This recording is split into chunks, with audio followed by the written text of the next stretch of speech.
Alrighty then, mic check, mic check.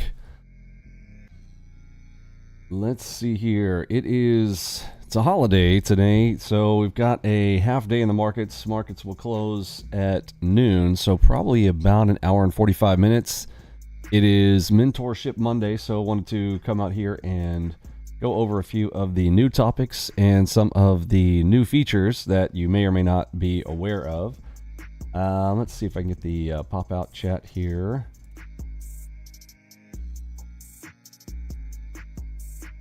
And DDSR is probably the first one I want to discuss because that has become such an awesome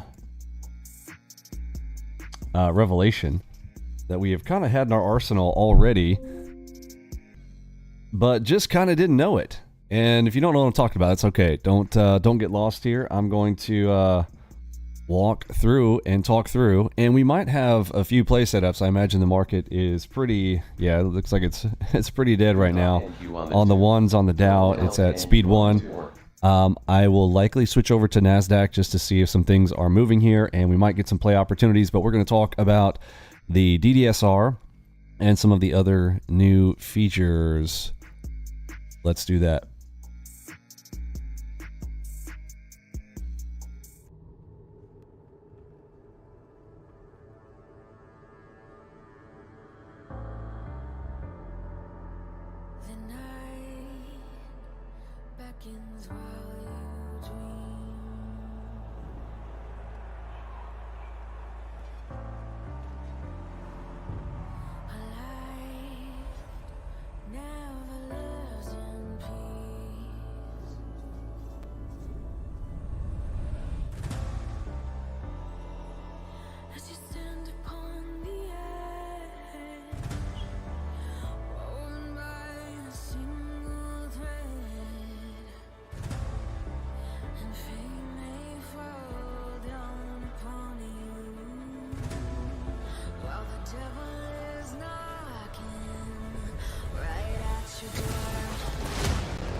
Welcome aboard, everyone.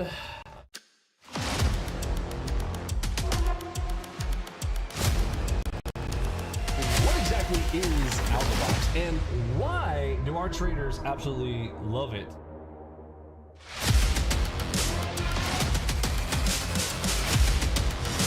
Michael Othrew.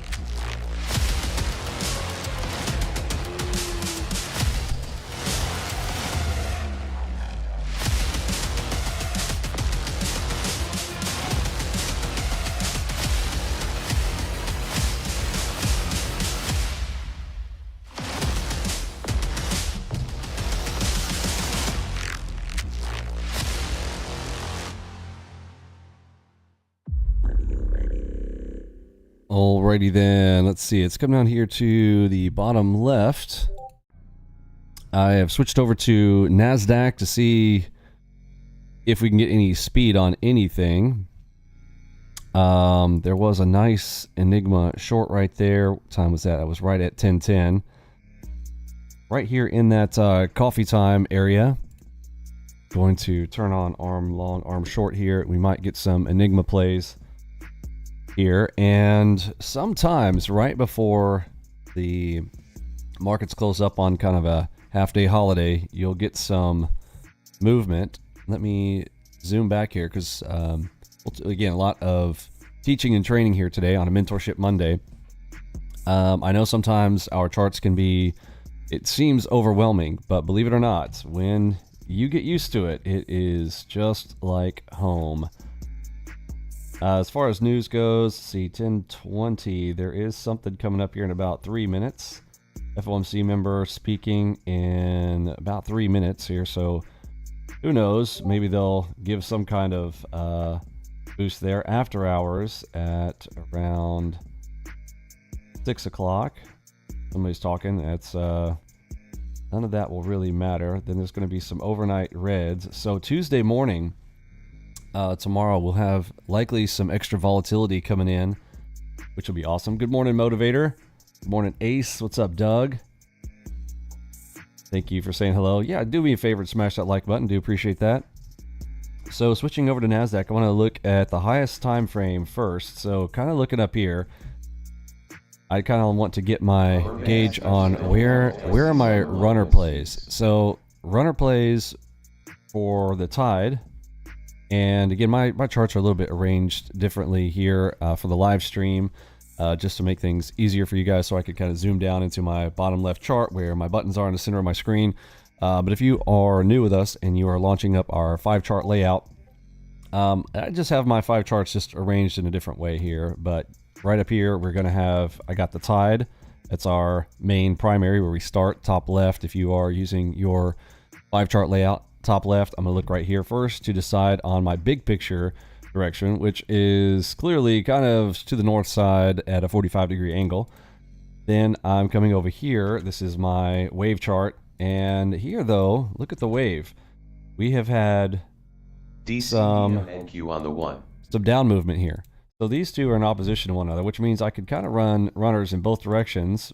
And so my tide and my wave up here, I kind of just put this in the top right corner of my eye to kind of remind myself, okay, we're mixed right now. So I've got plays in both directions. I'm likely going to just be trying to grab a target 1, target 2, maybe not so much runners because these two are in opposite of one another. Now, when these are both green, so then the long side, I'll be looking to try to hold more runners in that direction. Now, the reason I'm saying runners is because it doesn't necessarily mean that I'm not going to take shorts. Doesn't mean that I'm not going to go to, you know, if there's a great short setup like right down here. Let's give an example of this right now. If I come down here to the bottom left, this is my bottom left chart, one of my entry charts. I have 2 entry charts. I have a big and a small, and this is the smallest. I'm coming all the way down here to the nitty gritty where, you know, you'll hear me say grabbing a bag. I'm going to come down and try to grab a bag on my lowest time frame play. So while the tide may have been to the long side and our nerd even has been on the right side here on the buy side basically the entire morning, does that mean I can't take a short against that for a target 1 type of scenario? And the answer is no, I can take some of those, but I'm not going to be looking to hold runners on anything to the short side. That is what it means when I've got the nerd to the long side, I've got my tide to the long side. And yes, right now, the wave, we do have that coming down for me, which is why this one probably went, you know, and was easily able to get to its target. But that is the idea behind that. But runners, like let's say that I had an Enigma that showed up right here. And if it was a green Enigma, giving me a little green arrow here, that would be a golden opportunity to hold on to a runner, which you can kind of see if we had one here and we go for a run. Now there is a play here. We do have a PRZ cross. That is a Sharkback PRZ cross, and it's super powered because it's got a ready DD. So this one is one because of our direction on the nerd. I can look to hold a runner, and a runner for us is to hold to an opposing signal. It's as simple as that. So if I'm in on a green, and on my lower time frame, I've got an ATM. You notice my ATM here is called small, and you can adjust these however you want on these, but we do have some ATMs that come out of the box here for you when we're looking for a 10, 15 bag. And then runners if we are with the nerd direction or the higher time frames. It's as simple as that. But then we're looking for play setups. This one right here, I'll go ahead and label it up.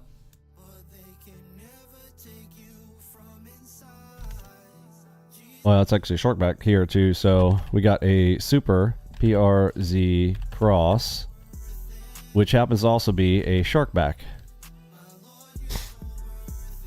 And those are all plays that you'll learn in our training programs there. And that comes all the way down, touches the Sharkback, plus it's got a PRZ cross because it's got a Flowmaster cross in there. That white cross, that's your Flowmaster event internally.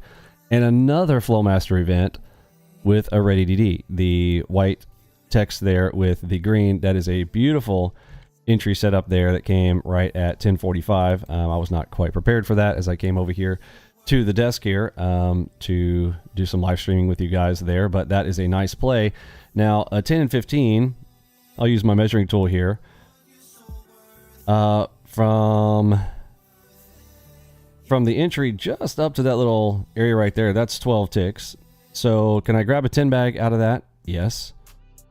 And then let's see, 15 is only to right about there. So just from there to there, this is kind of grabbing a bag. And 10, 15 ticks, remember, for one contract at $5 a tick, even $10, I'm sorry, even one contract is $50 on just one contract, just from making a little pop run like that for 10 ticks. And if we did 2 contracts, that's $100. And of course, we have our trade tracker sheet up here that I'm looking for, again, playing a video game style. As soon as I hit one, let me turn my sound on there. I kind of like the sound on. So right there, might grab your first one at a 10 bag. We got a 15 for a target 2. And then because, as I said earlier, we are going in the direction of the nerd, let's talk about being able to hold on to that runner. So the runner is more of the advanced level. You do not have to always hold runners. I've told people all the time, you can make a living off a target 1, target 2. That's the way that I kind of mentally prepare myself. And of course, make sure, you know, trading is risky. Okay, this is not just a, you know, absolute gimme at any point. And if you go through our training program, here, you know, we have our cheat sheets like this. There's literally about 30 things that you really need to know. This is the first set of 15. Here's a second set of 15. These are the entries that you learn. We're taking the entries and then we are applying the order of operations rules that I'm talking about right now to determine how far those go. Now, if you've seen my sheet over here at the bottom left, you see this on the very, very far left, see me waving my hand down here.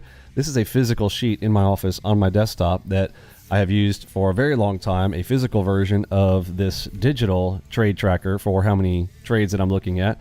And this just kind of helps me to keep my mind in the game on where I'm at in my trade count, like how many trades have I taken. I've got little coins over here. Got some golden Trump coins that I kind of like to use. So I'll come over here and you can do it 2 ways. You can load it up in the morning and take them off as you go. Or every trade that you take, you can, you know, put a coin there.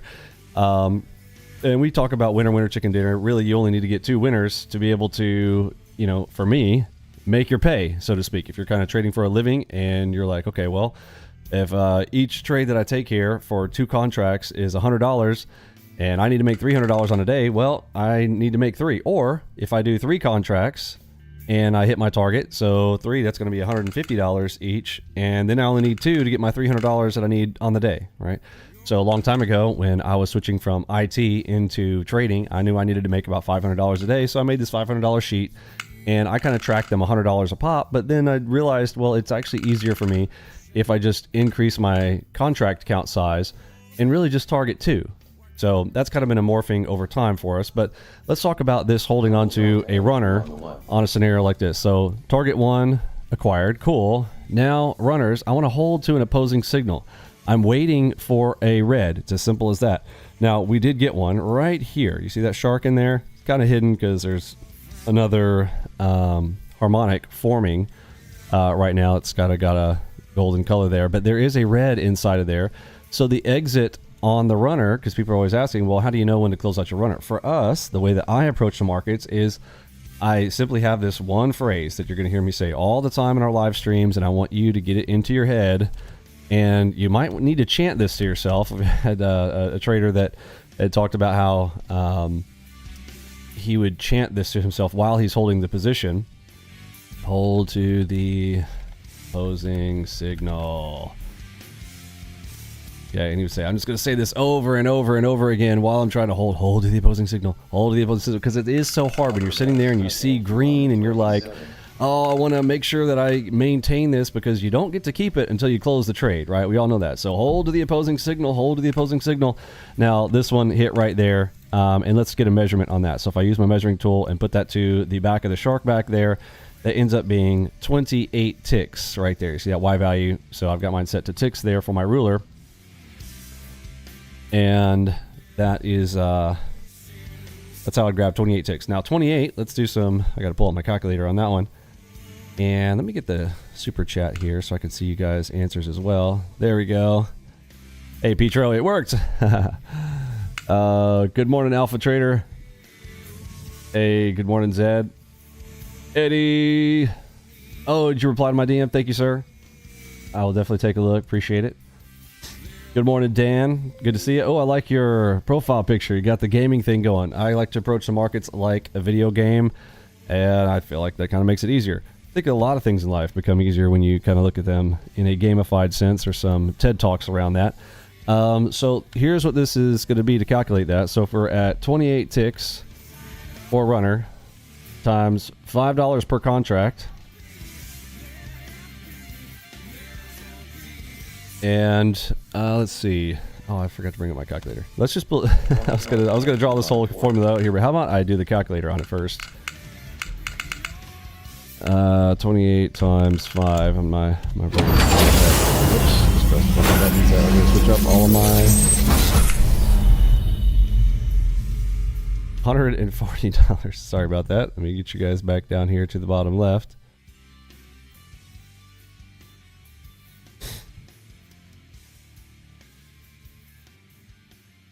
Okay, so just pulled up my calculator there, and I forgot about my my number lock keys over there. Sometimes will switch me screens. So $140 on the runner. So one contract per contract is by about $140 per contract on that. So you can start doing the multiplication on that. 2 is 280. So just on 2, I mean, the the average household income in the United States is about 250 to 280 per day. So that's kind of how that calculates out there. So holding the runner to that location there. Now, if for some reason you just were really going to hold out and we were going to go to maybe the next one because, that one happened really fast, you're like, I think it's going to keep running. The next one was actually 51 ticks up there. And so it ends up being around 260 or so dollars per contract. So exiting on opposing signals, that is how we kind of run with our runners. Makes sense? Good morning, Corgo. Happy to see you. Again, on Mentorship Monday, I kind of go over some of the basics stuff, and today is a holiday, so just reminding those who are just coming up here with us, we are killing a little bit of time here. I'm hoping that there's like some nice little volatility event there right before the market closes up. That does happen often right before kind of a holiday scenario, and so we'll see if I get a play set up here to help me out. We are approaching the open line, so one of the things about the ALGOBOX system is it's drawing all the important stuff for you, which is awesome. We combine two things. This is what I need for a trade. The absolute base of the base for any trade that we need is a structure plus an RTOFA event, and that's real-time order flow is what the RTOFA stands for. Okay, so one of those is going to be so structure. Let's talk about that. So common structures are things like channels, wedges, and there's all forms of those: ascending, descending, blah blah blah blah blah. But for us, we have complex structures along with the normal stuff. Okay, we have harmonics. That is a primary structure that we want to look for here with our play setups. We also have Fibelidots.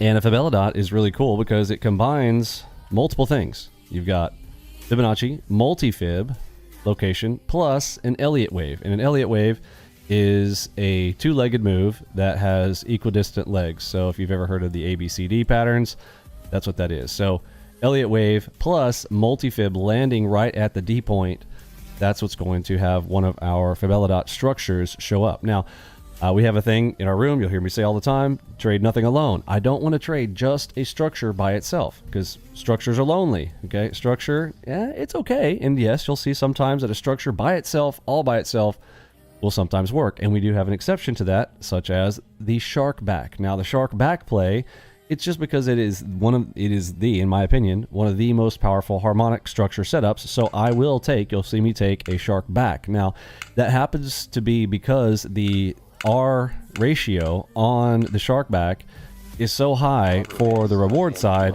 that it makes it worth it for me that sometimes I will take a shark back by itself, where I am entering in at the back of the shark line and the stop is right back outside of the PRZ square, and I'll show you that here in just a moment. And so that is an exception, but what I normally want to have are two things. Step one, I want a structure, and I want an RTOFA event. That in combination for me is going to equal a play. Okay, and I'm going to talk about an ALGOBOX play. And again, if you want to do what you want to do, you do what you do. Okay, you do you, I'll do me. But ALGOBOX plays are a combination of a structure plus an RTOFA event. Make sense? With a few exceptions, like this one I'm going to show you right now, where there can be a structure event that is so powerful that I might grab it, but I'm not grabbing it for some super duper play. I will grab that for a target 1, target 2 type of situation. And let me show you that here, like on this shark, for instance. So the shark that we had just seen here, I'm going to zoom way in so we can see it. Inside of this shark, and let's see if I can use yellow, and I'm going to make it much smaller. A shark back that you'll learn in one of the first few videos there, and even in the free section. A harmonic PRZ, there is a little tiny, you see that green, it's bright green line inside of the PRZ. So if you don't know what a PRZ is, that is the potential reversal zone. That's this colored box area. But right inside there, there is a line, a fluorescent green line back there. That is the back entry. That is a shark back entry. And I like to enter in right there where that little yellow line is. I will literally just press the button. In this case, it's green, so I'm going to press the buy button on that area, or I can set a resting order. If you're a big resting order person, you want to set a limit order right there.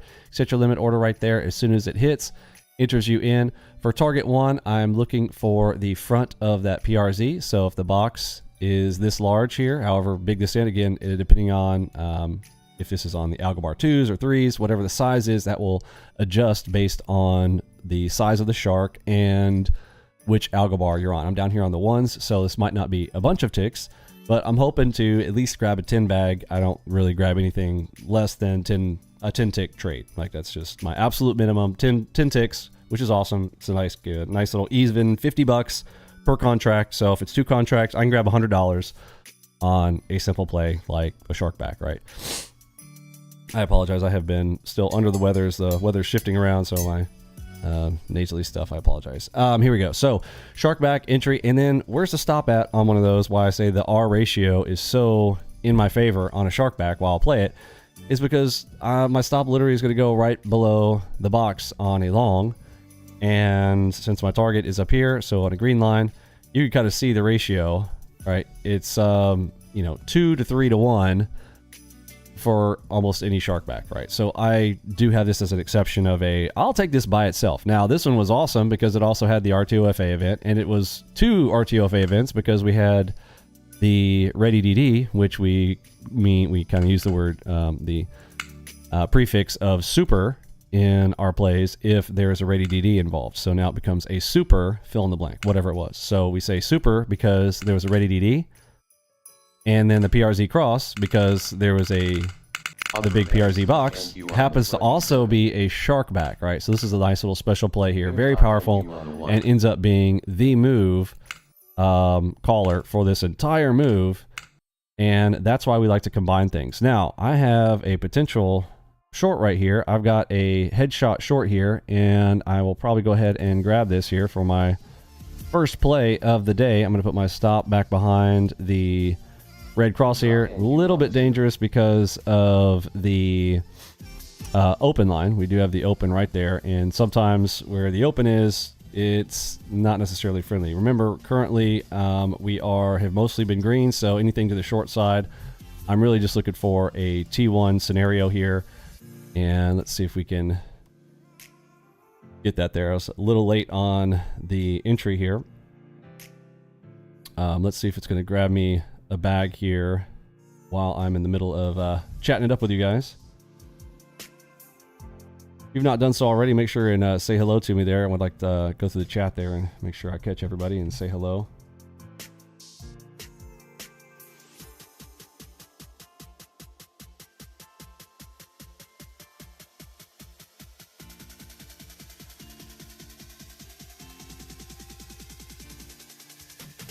Target filled. All right, so we got a 10 bag. Let's see if I get any extra ticks out of it here.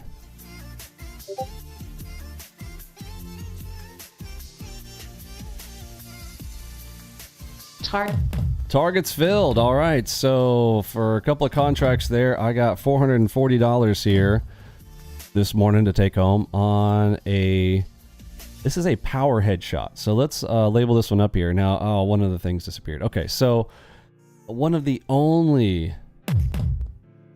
In fact, not one of the only item in our entire pack that will... What the word is repaint is our Fibella dots. Okay, if a Fibella dot breaks, I do take those off the screen there for you. There was a dot in there. It will also reiterate itself and move a little bit. There's some things, some nuances around a Fibella dot as like a leg that's pretty darn close extends itself. So a moment ago, if we roll back the tape here, you will see there was also a Fibella dot. I believe it looked like this. So we had the Fibella dot in there. So a multi-fib level landing right there, plus an Elliott wave of an ABCD. Let me overwrite that with yellow. So there's your D point that we were talking about earlier. So we had the A to the B to the C to the D. So that's a common structure, plus a multi-fib had to have also landed there. That is, those are being calculated in the background for you. Also landed right there. So that's the structure. So the structure was a Fibella dot. And the RTOFA event in this case was a big red cross. That is we call that the alpha omega cross, which we call a power cross. So the word power will be used in our labelings of our entries if there is a colored cross instead of, like, let's look at an example there, a white cross. That is a standard Flowmaster cross. A big red cross with a number on it assigned is an alpha omega cross. So here it referred to as the AO cross. Now alpha and omega because these tend to be the beginnings and endings of moves. And in this case like this, yes, that was kind of looks like it was the end of a big up move, right? We've been up and up and up and up and up, and look how it ended it. So this is kind of a perfect example. The market is being very cooperative with us here today and giving us some very easy plays here on a nice little holiday here for us. So that was, we call that a headshot because I like to think of, so I'm a gamer at heart, have been for a long time. So shout outs to all my gamer buddies. But in a video game, oftentimes when they make hitboxes on little characters in games, and hopefully this isn't too gruesome for people, but the maximum damage you can do is, you know, if you're playing and you're, you know, shooting somebody in the head. Hate to call it that way, what it is, but a headshot. And we picture putting a reticle, you know, right on the max damage area there, and we have the Fibella dot that we just talked about. So in this case, it was a headshot where we got the dot right on the head, and the crosshair ends up being the big AO cross there, which happened to be like a 10.9 at its level. So we got all those things converging in this one location, and so we'll take a shot at that, and that is called as a headshot play that you'll hear us talk about. And I believe you'll learn that as in video number 1 in the strategy section. Now we do have the 6 core lessons where we talk about things like taking 5 trades in a session and all that kind of whatnot. But that's the headshot. And this one in this case was a power headshot because it was an alpha omega. Now if that had just been a white cross, I could have taken that as a standard headshot. So if we had just a white cross plus a dot, which there is right here, this is a standard headshot right here. I'm actually glad this is here. This is a nice example. That is a headshot short right there. And let's see if that went 10 ticks. So from the headshot down to the bat, did we have enough room? Yes. Doesn't look like much, but right there you can see that dropout was actually 18 ticks. So can I grab 10 ticks out of 18? Well, obviously yes. And I can even get 15 out of it. So if I'm doing my small ATM with a 10 and a 15 target, that one is actually going to hit target 1 and target 2 on a headshot. This is a standard headshot. This is a power headshot. If you understand what I said there, type me a 1 in the chat if you don't mind, and 2 if you need a little bit further review and see how clear I have made that, or if I have just made that more confusing. Hopefully not. So power headshot versus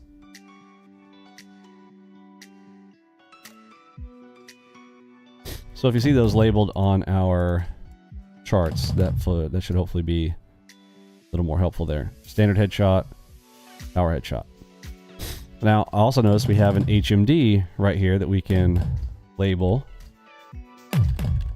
If you hear us talk about an HMD, that is another one of those combinations that actually does not have an RTOFA event involved. So an HMD is a multi-structure thing, but it's nothing alone. So in this case, an HMD is a harmonic plus a fidelidot internally. So multiple structures, lots of structure landing on it. This is a play. I would call this a little bit of a weaker play only because it's only structure.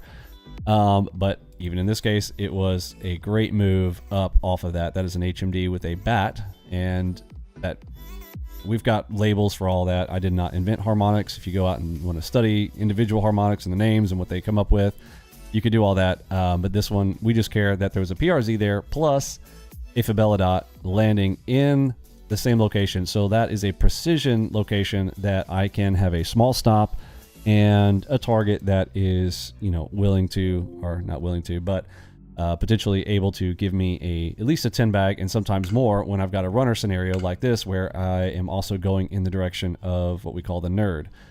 Let's talk about the nerd here real quick because we are covering kind of all things on a Mentorship Monday. So what is the nerd? If you hear us talking about, hey, the nerd is long. So the nerd, that is the NASDAQ. So NQ, ES, RTY, and the Dow. Okay. So that is the combination of the 4 correlated instruments that go into this MACV ultimate filter on the left that can help you kind of choose direction based on the correlated instruments that you are trading with. So in our case, trading the NASDAQ, well, I'd like to know what's the ES doing, because that's correlated. The RTY, that's also correlated, and so is the Dow.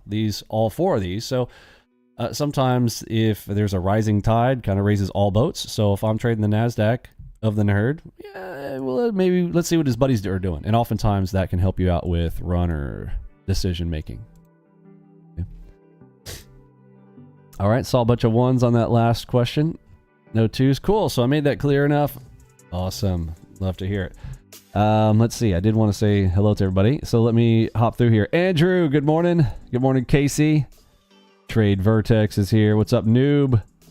Mr. Gardner, love to see you guys. Peace, Paul. Love it. Thank you, sir. Dr. Leaf, it was a pleasure chatting with you on the phone the other day. Mike Thompson, good morning. Morning, Edward. Missiles here. We got Casey. Dawn. The myth, the man, the legend. We got Dak. What's up, OB? Ninja Scalp. I see Diego in there. Vincenzo. Good to see you. What's up, Ace? Good morning. Mr. Hendricks. Plutonium. Love it. The motivator himself. Kazi, all the way from Israel. Love to see all you guys. Alpha Trader X. The myth, the man, the legend himself. Victor. I got Corgo in the house. Good to see you. Absolutely love it. So we had 1 play here this morning. Power headshot. And let's see. Did we shift into red? No. We went neutral though. So let's talk about what that means when the nerd is neutral. So on, let's see, let's do a black background here. So the nerd, n.e.r.d. So a split of the nerd. Now, it may not necessarily mean that RTY and the Dow, well, the split may not be down the middle, right? We don't know what the split is, but we do know. So out of the 4 of these guys, that there's a split line in there. We don't know who's on the left, who's on the right, but we've got 2 to the long side and 2 to the short side. And so this would mean that we are neutral. So if you're looking at the nerd going, okay, well, that means we got 2 long, we got 2 short, so you know, there's really no bias on the nerd. Does that make sense? So if the nerd is neutral, that means 2 of the nerds are kind of to the south side, 2 of the nerds to the long side. So there's no bias. So basically, whatever you see on your play setup, I can basically take one of those. And that's the way that I read that. Now, right before I'm about to take a play, another one of the things that helps me out with some of my, I would call them easier plays. The easier plays that are snappy, are things outside of what we call the fiddle zone. So if you are still taking notes and you're new folks with us, outside the fiddle zone, everywhere inside of this kind of golden area here, and don't ask me why I colored it gold. I think it's just a visual because you're like, oh, it's the golden zone. It's good inside. No, it's bad. I know it's weird. You guys got another color for me? Let me know in the chat if you think there's a better color for that. But I've just had it this way for forever because it's kind of balancing colors. I like to use colors to tell me things. So a lot of things people say, oh, there's too many colors going on your screen. Well, all those colors tell me things. So I actually just try to keep it simple. You know, something that keeps it easy, so easy a child could do it. And so I want to take things out here. Like the easier plays are going to be out here. And I say easier because it doesn't mean that I don't have plays inside of here. In fact, there can definitely be plays inside of here. And if you are going to take plays inside this area, I would suggest you look very closely at these arrows inside. Some of the best plays, if you're going to be taking plays inside, make sure that the arrow direction is going with you. Now, you'll have a confusing area like this sometimes where there are 2 arrows. This is where I will tell you to lean on my rule that says recency is key. First, let's talk about this one. Which one was second? Was the green arrow or the red arrow second? Or I would say, what's the latest? What's the latest piece of data here? Is it red or is it green? Type it there in the chat. Red or green between these 2. Which one was the most recent? If you said green, give yourself a gold star, or maybe a green star in this case. It is going to be the second one because we are moving to the right. The most recent information is to the right. We have to trade on the right-hand side of the chart. And we have this key phrase that you'll hear me say all the time. Put this on your notes if you don't have it already. Recency is key in your trading. Recency is key. So what is the most recent? When in doubt. Okay, when in doubt, recency is key. Need that rule of thumb? When in doubt, recency is key. Okay? 27. Green. So if you get a red followed by green, change your mind. Okay? And yes, the markets will be wild sometimes and move quickly, and you know, you're trying to get things lined up for yourself, but recency is key. So I would want to go with the second one. The most recent one is what's going to matter. You could just erase what was there and replace it. Okay? Yes, I see everybody typing greens. Excellent. So yes, it would be to the long side on a play inside of the golden rope area. I'm sorry, golden rope area. Inside of that golden zone area on the fiddle zone. If I'm going to play in here, those arrows are awesome. Okay. Sometimes they call absolute bottoms, and this is a tricky spot here. We are getting green, you know, red, then green. That's a bummer. But if you see how the recency is so key, look at that big up move. Let's see if we can find on the chart where that came. Delta NQ on the 4. Wow, that literally was the bottom. It's almost cheating to say like, oh, well, yeah, obviously it called the bottom right there. You know, I hate to go back and show that, but that's exactly what it did. I mean, it literally called the bottom right here with that arrow up move inside of that zone. But you'll see that a lot. So if you are really kind of starting to pay attention to that fiddle zone area, and if you got your heart set on taking a play, there's a play inside there, and you've been waiting, and all of a sudden you get a arrow inside here, that might be your key to go, okay, you know what? I have a little more confidence in this play here. Now, if you had gotten in the original green arrow there, I bet this was a huge play where that arrow landed right in front. So then you kind of get this little, you know, congestion zone. But if you're already in back here and you're holding runners, this could be a very, very nice play for you. And those will oftentimes be the push out of that fiddle zone coming with those arrows, which is why we have those in there for you if you're wondering why they're there. Okay. Now I prefer to correlate plays where I've got something here, but I also have something on my entry play. And for that big green arrow over there, I don't see anything right here that told me that, right? Other than, hey, in that stop out, don't pay attention to that. That came afterwards. That came from this J hook up here. And that's just showing you where your stop out would be for the J hook there. But there's literally nothing there at that location.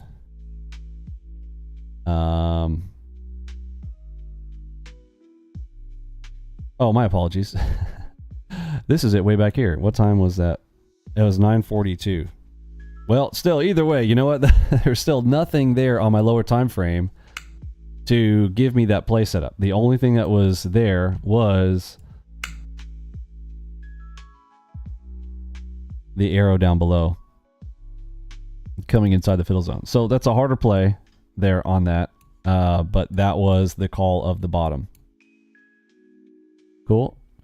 Now, I do like that we had the level 17 in front of it. That is a it's close to an 18. Like once we hit 18, like I'll play an 18 by itself to the upside. 17 pretty close, and on a day like today where it's a half day in the markets, a level 17 is probably enough to get you a move. And in fact, this 17 beginning, why we talk about AOs like the alpha omega beginning in the endings, that up move there, that was 45 ticks straight up out of that level 17 down there at the low of day. Nice. Now we dip down underneath it. Oh, nice little super AO. Did it stop out? Close. Close. Then double ready DD to the long side. So there were some good plays there this morning on NQ on the lowest time frame down here on the ones. Double ready DD to the long side. That is, this is a play where I will take one of these with no structure. Now, oftentimes these will also correlate with like a channel bottom, something like that. But I will take these by themselves sometimes for a 20 ticker. So I'm looking for about 20 ticks out of a double ready DD. And we'll get into some more advanced stuff as we kind of start talking through there. That Enigma hit its target after this one had some extra juice to it. Had the Enigma plus a super and a power cross. So you had a super power Enigma short right there to grab a 20 bag there at 951. Let's see. So this open line here, this is automatically drawn for you. That dashed sandy line there, you'll have that for your open line.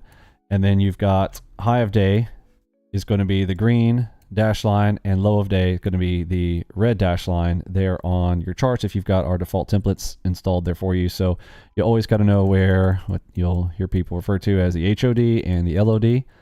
So high of day up there, low of day at the red, and it's not always your midpoint, happens to be there today, about the middle there at the open, but sometimes the open is close to the high of day.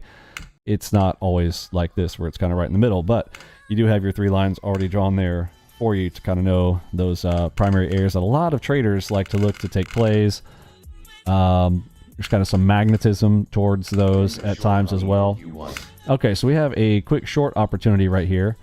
Currently neutral, so I'm going to go ahead and take a shot at this one. I'll put my stop back behind the Enigma here. We are still going against the most recent. We have been to the long side here mostly, so I'll be looking for a T1, T2 type of scenario here. I'm not going to get crazy with it, and we did have some extra exuberance right there with the open line. Oh, I'm hearing buyers, buyers, buyers. I could just close out this play here. Convergence down NQ on the 8.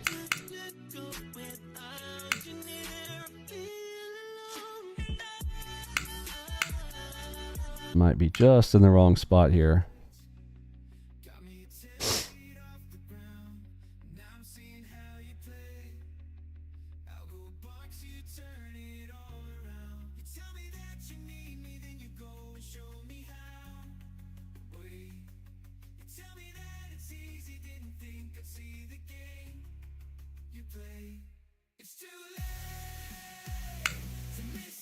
Now, depending on how quick this happens, we may be showcasing my 2-try rule scenario, depending on how quick this goes. I'm going to draw a white line right here for where my retry would be. It just comes back for me.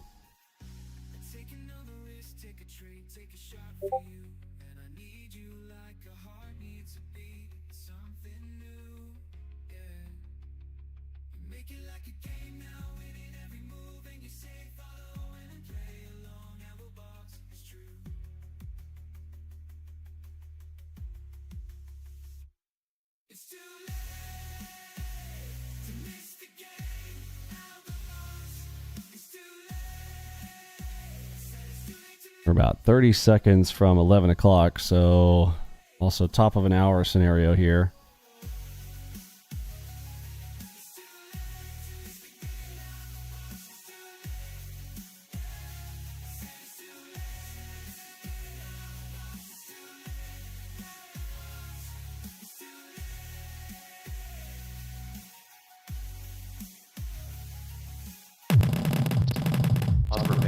Targets filled for the Enigma. Beautiful.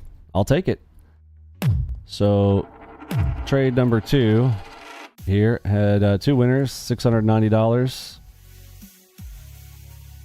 For, I mean, that's basically how we play the game. If I get a play set up, put my stop where it needs to be, target 1, target 2. Again, why I'm not going to hold runners on that. If this were red,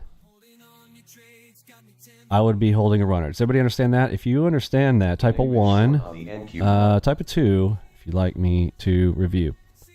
There's another that I could take right here. Let's see if I'm going to grab that here, and it's going to pop up here.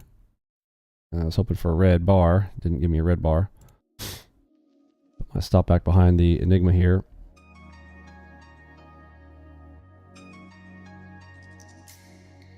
Upper bands touch NQ on the 27.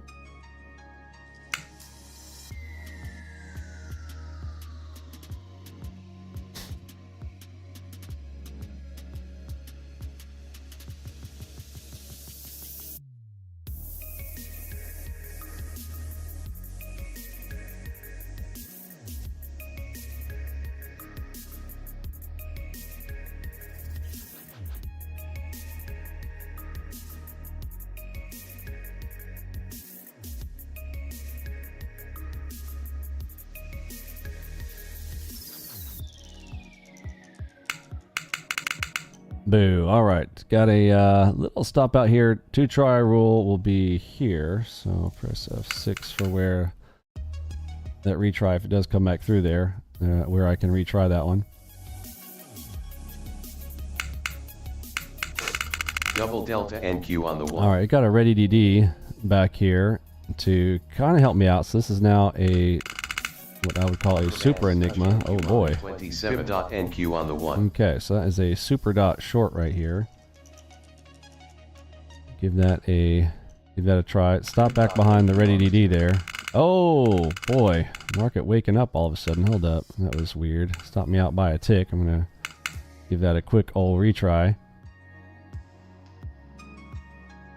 So you saw that red dot there a moment ago, and here's here's the trick with NASDAQ. Like, you guys are like, normally I try to come in here and trade the Dow with you guys for reasons like this. Like the NASDAQ is very quick. I have to make decisions quickly playing the video game, so I don't have as much time usually on the NASDAQ. Although today being a holiday, was hoping that NASDAQ would be a little more, well, give us the movement that we wanted to kind of be able to have some demonstrations here with you guys, which we have. We've had some decent ones. Speed of NQ 70. But there's a lot more going on with NASDAQ. I would recommend, if you are new, to not necessarily jump straight into NASDAQ. There are instruments that are not as quick. You don't need as much decision-making experience. And NASDAQ also will move about 5 times more than RTY and about 3 times more than the Dow, which can be a pro and a con, depending on where you're at starting out in your trading career there. Okay, so this looks like it might just keep on a run here, so I'm a little bit nervous about this one. I got my finger over the close there. If we break up over that ready DD, the dot is technically already broken.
I don't like how it's floating right there, and yeah, tough spot there. I don't know what's happening there with the NASDAQ. So we had two things broke through right there. So this one, correct, and then we had a red dot that landed right here.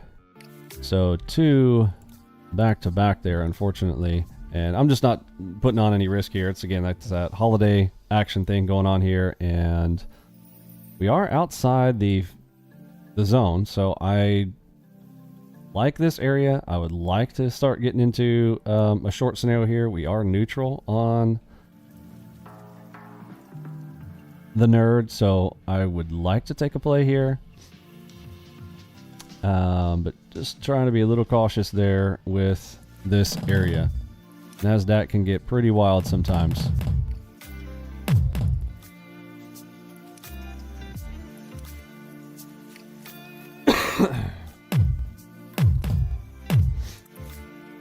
And that is a bummer, because there's my sets of targets. Did it just stop me out to the... Yes. Oh my goodness.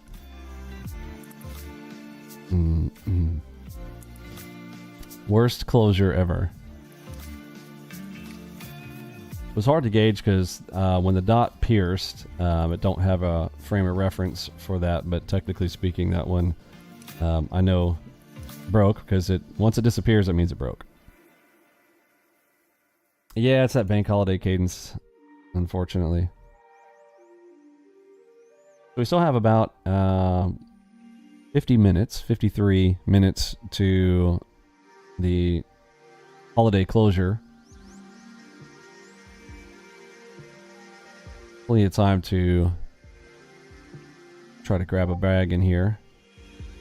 I say that, market may just like die here.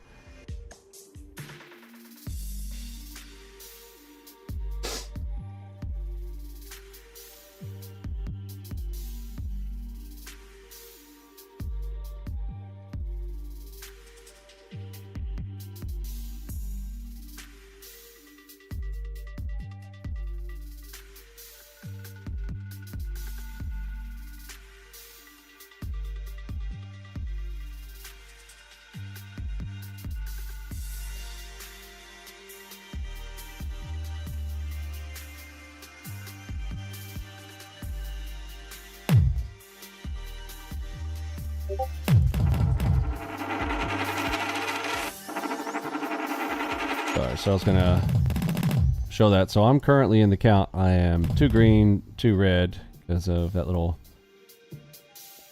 weirdness there. Although that one should not have been me and my terrible closure.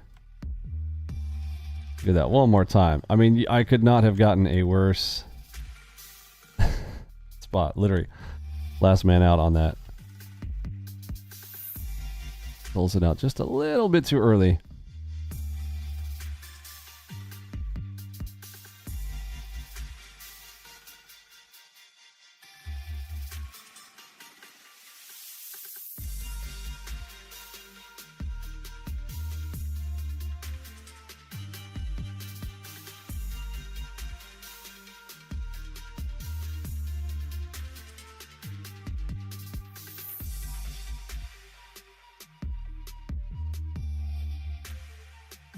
It's rare to see the NASDAQ just pausing and not going anywhere.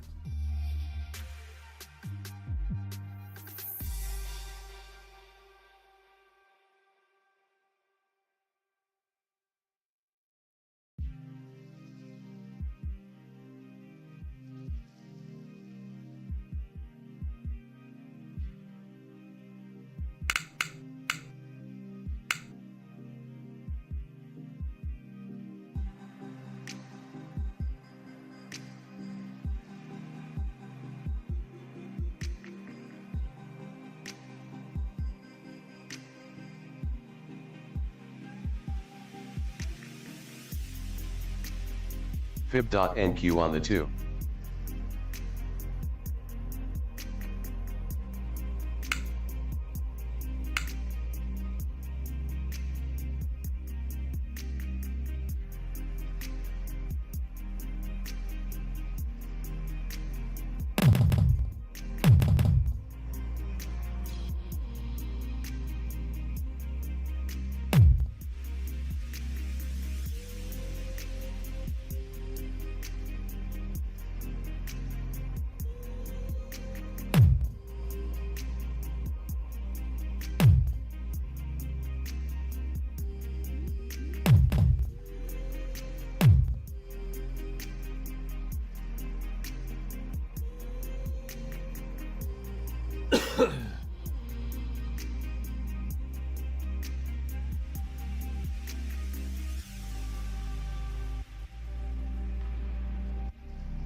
Good morning, Mr. Canfield. Hey, thanks for saying hello.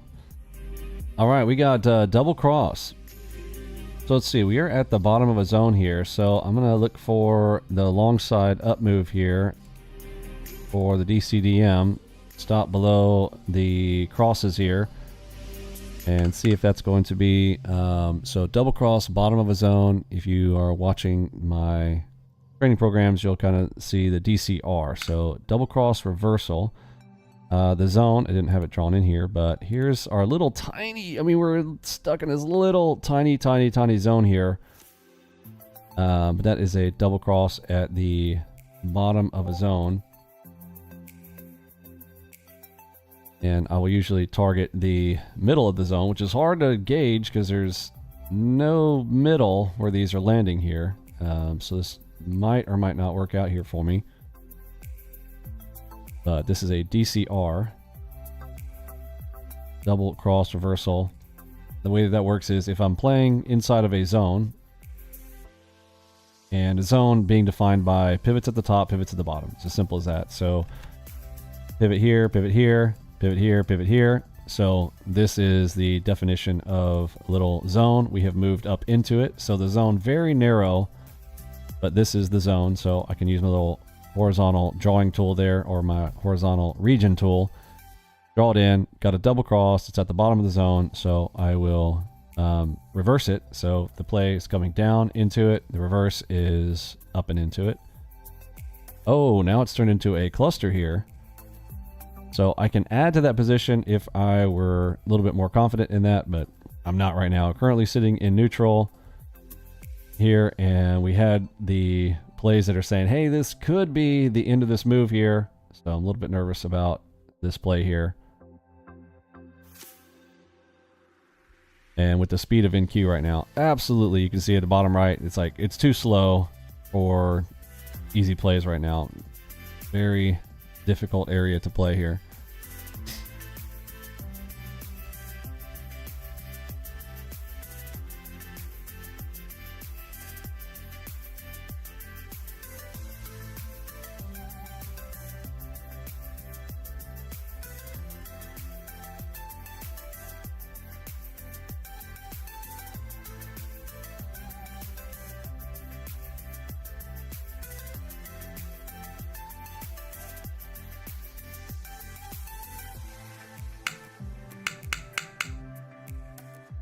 Okay, nerd just went green, so that is also hopefully helping me out. See if it's going to go far enough to get me my targets or not. Target 1 is in.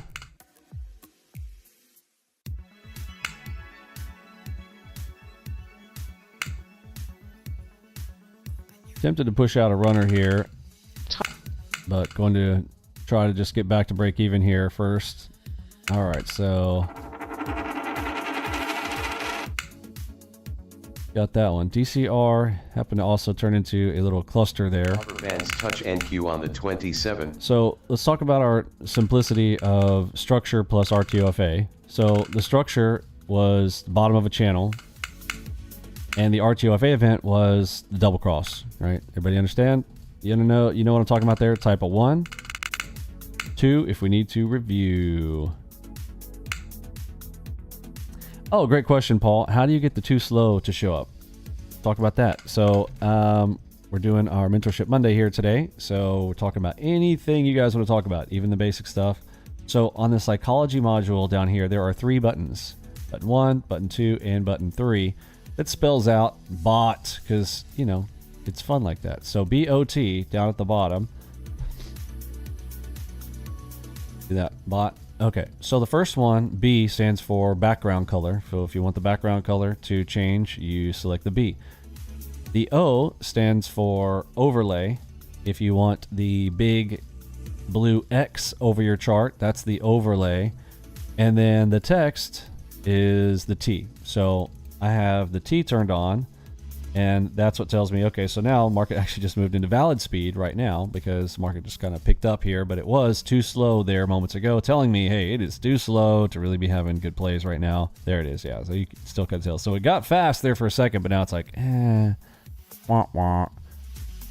So too slow. I want the overlay. I press the O to tell me, hey, this is not a time to take trades. You can literally just have a giant X over your chart going, hey, now is not a great time to be playing because the market is slow as molasses, and that does not favor great plays. Now again, can I take some plays in there? Are there going to be some okay plays? Yes, but the best plays are going to be when you got some good speed going on and not too fast, not too slow, and this will tell you if it's too fast as well. And then you can hit the B for background color. There's a background color that you can change it to whatever color you want. Go into the settings of the psychology module and you can change that color background. I have mine set to red, but those are the 3 buttons there that you can change on the fly to kind of let you know psychologically, is this a good time to be playing? And this is, again, like the psychology of it. No. Is this good for your psychology? No. It hurts your brain when it's going that slow for these plays.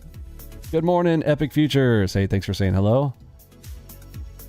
If I missed you, if you have not said hello, definitely give me a shout out there in the chat. I'd love to say hello to everyone.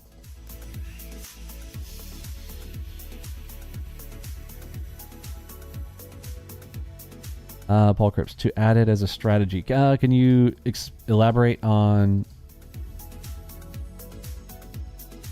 what your question is? To add it to strategy? Oh, no, this is just an indicator on your charts. I think I know what you're asking.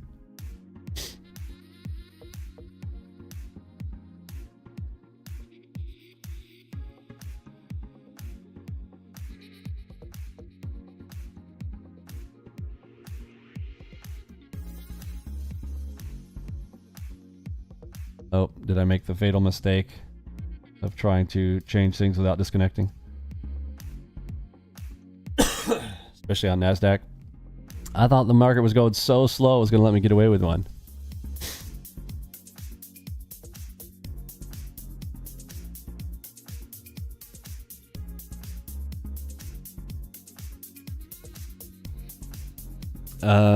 Yeah, so try to go to my indicator settings on a NASDAQ ones, and it's like, the ones? No, I don't think so.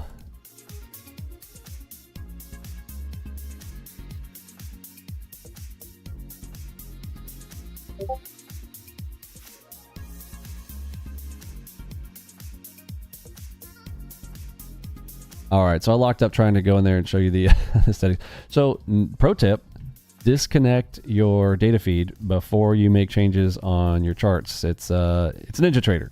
It's not us. You've seen that on anything with NinjaTrader. Thank you, NinjaTrader. All right, so we will relaunch there.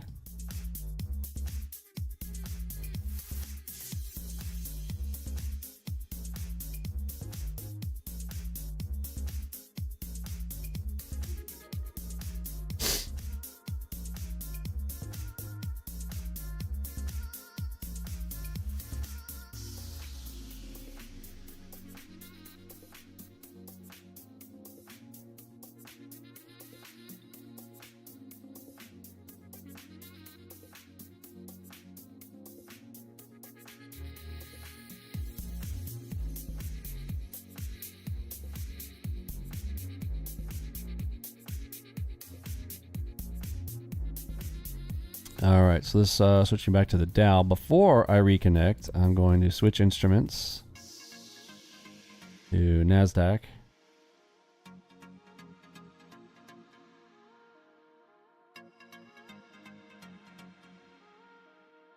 All right, and now I will reconnect.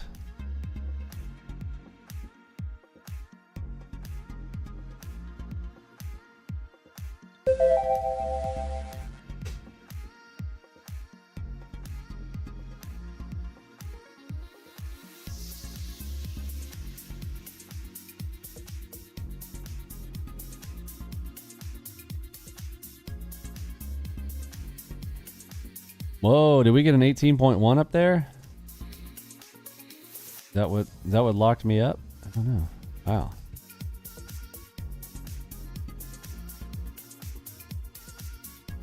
Okay, so that might be the end of day dump off right there. Let's see, it's 5,000 to the long side, 18.1. So I told you guys one point in the chat, if I get an 18, I will literally I'll just press the button. I get an 18, I'm going to go apply it the other way there as those start to fill out their position. So we did get an 18.1, and there's a nice little drop back into, where'd they go, 20 ticks. So 20 tick dropout on that 18.1.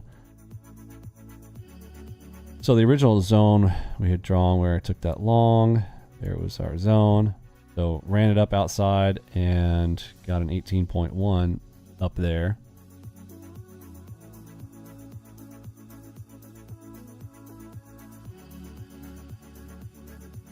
Upper bands touch NQ on the 27.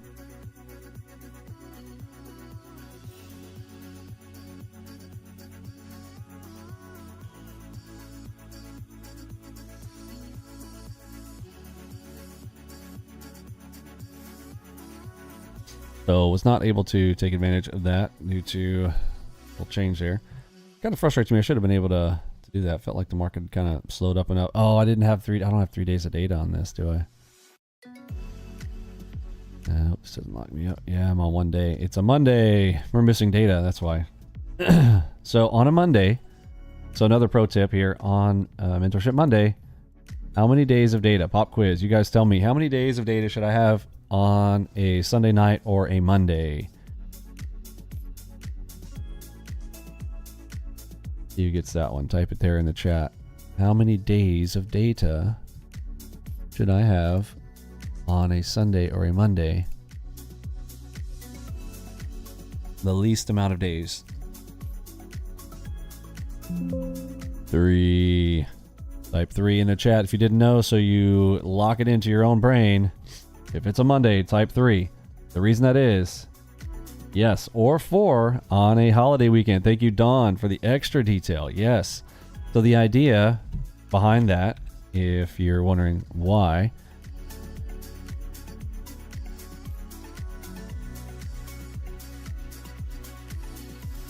Friday, Saturday, Sunday, Monday, and then we're gonna even go with the Tuesday. So let's say that sometimes Monday is a holiday, but let's put these in: Friday, Saturday, Sunday, Monday, and then a Tuesday. So what Don is talking about, even on the 4, is a scenario where what happens if Friday is a holiday?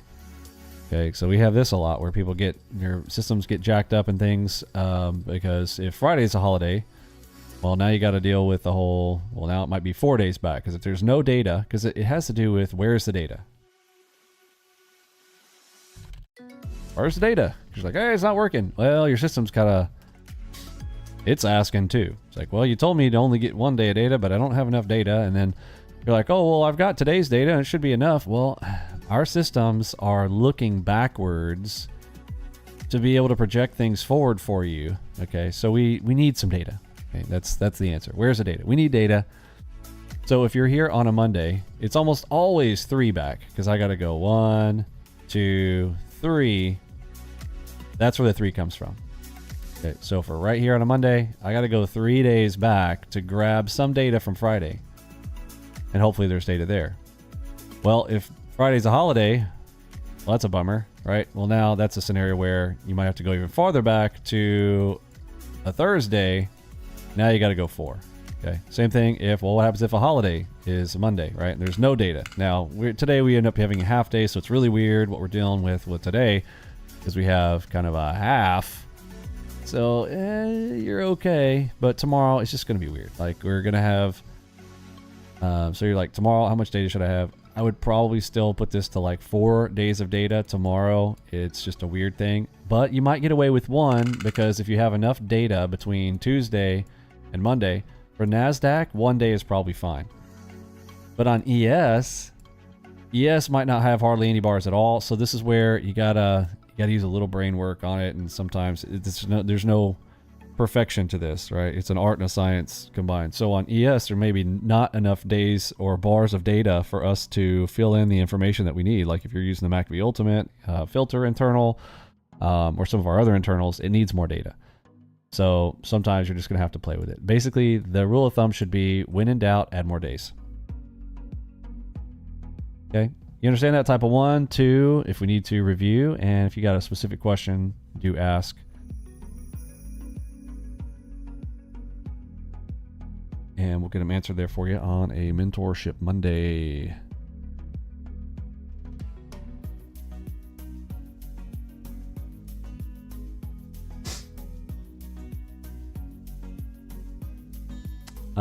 Rick said, is there a problem running 3 days all the time, or should we be back to 1 on the Tuesday? Performance. Yeah, I'll talk about its performance. The less you have, the more performant. It's a delicate balance, my friend. And this is another, like, just rule of thumb, folks. Just, if you don't know why I do something, just do it. Okay. I know I have put out, there's hundreds of videos out there, and we talk about things all the time, or ask, like, doesn't hurt to ask, but there is a reason. Everybody always thinks like, oh, well, I'll do it like this. I'll just keep it all the time. Yeah, there's reasons. There's always a reason. Less is more is less, depending on its nuance. There's this whole nuance thing. It's why trading is difficult. Why, I don't know. Life is hard. You know what I'm saying? Life is difficult. Everything is a challenge. And this for us happens to be, one of them.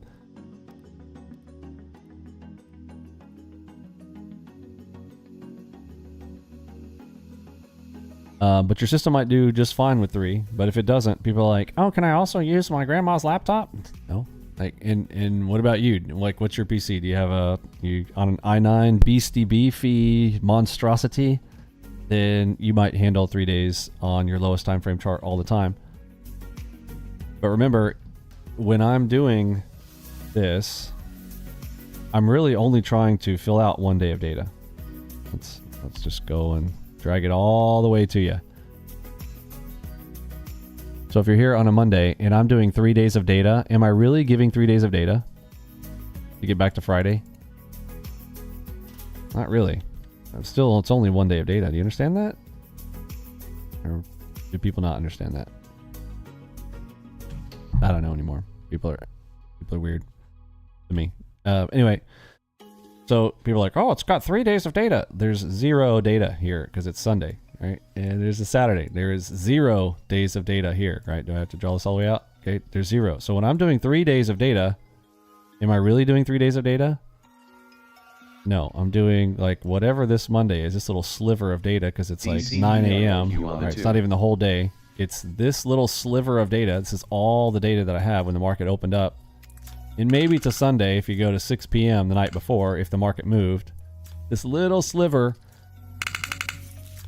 plus I'm grabbing what's hopefully all of Friday. Does that make sense? So it's kind of, you know, we're working with 2-ish days of data, but this is not really data. But when you're over here, you're like, oh, can I have 3 days of data? Well, now you literally are working with all of this, and if your performance is struggling because you're, you know,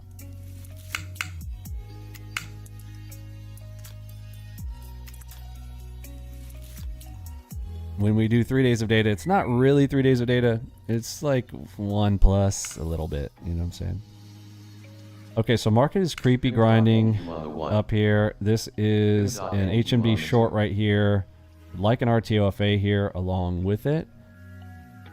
But this looks like it's ready anytime. We do have potentially a Titanic zone on a higher time frame. Let's come up here to the higher top left. But do we have enough time to play it or not? Because the market closes up here in about 30 minutes, almost exactly 30 minutes now.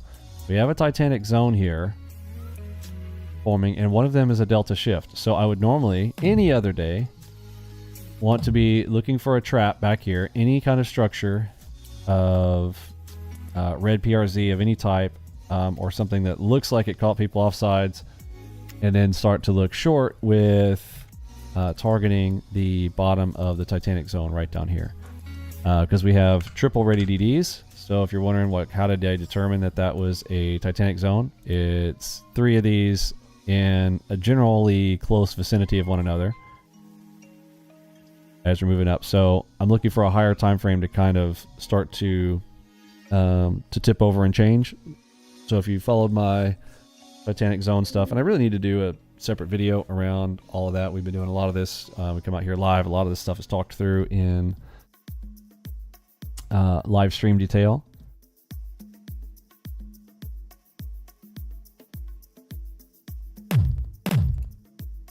So potential Titanic zone here.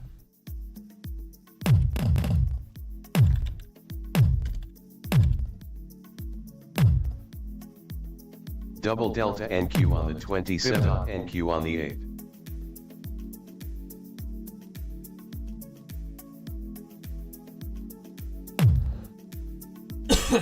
Okay, so we know that's there, and bottom left. So yeah, that HMD would have been a good play there. Right on king timing as well. The dropout from that is 31 ticks. Were there any brave souls who took that HMD short?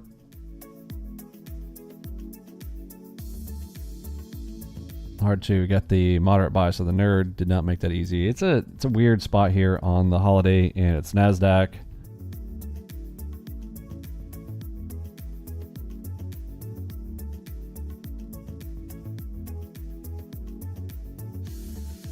Oh, another thing I just saw.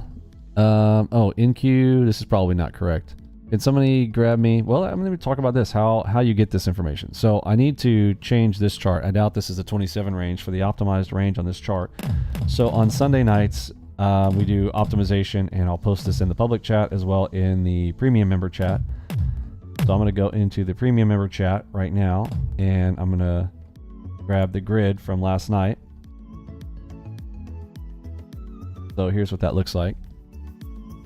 So we post this once a week. This is basically we run an optimization to tell you what the optimized range will be for each of the instruments that you might be interested in playing for the futures. So I'm going to look right here for the NASDAQ, and I see that the period is 31. So I'm going to set that to the 31 range there. Simple as that. So to do that, I'm literally just going to type 31R, enter. And there we go. Move my news up, and it's still calculating.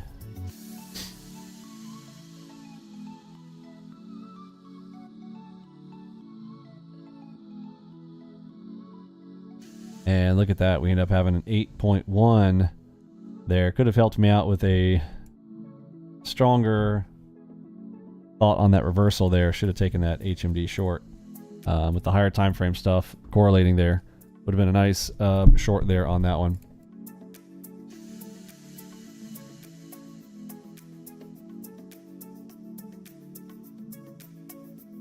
Potential TZ and also versus the old Christmas. Very good assessment there. Yeah, I think it's way better, don't you think too? Like the TZ way better than the old Christmas zone, right? Higher time frame also had just noticed this. So we got the PRZ, so HMD short there on top of the Bollinger. Nice. So higher time frame push coming in for the nice reversal there. That I think I was just gabbing away too much on that. Speaking of, I gotta take a quick break here. We'll be right back.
All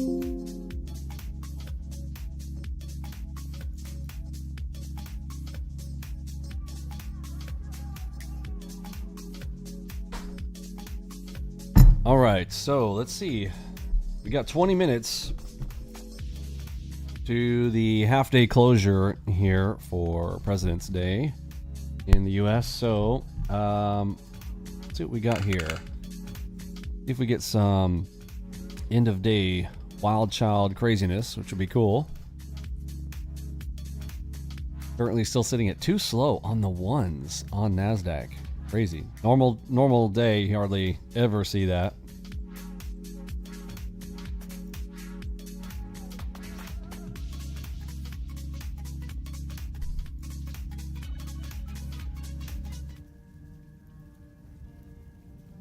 Dying for the right cause is the most human thing we can do.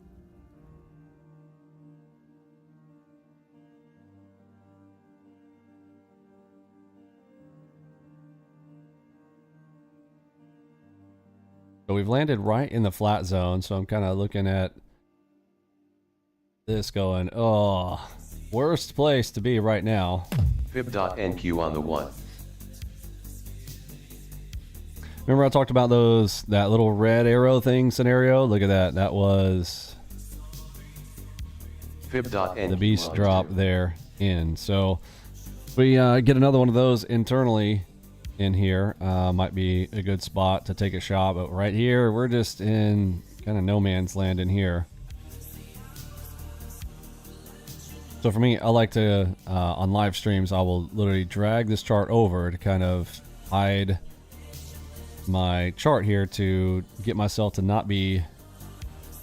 Oh, is it 1 p.m. or 12? My apologies. Thank you, Brian. Is it 1 o'clock? So we have more time? Somebody want to confirm that for me? Sorry, I know Don posted an awesome little graphic in the chat, and I don't know why I put it in my mind that it was 12 o'clock. It said 1. My apologies. I feel a little bit silly.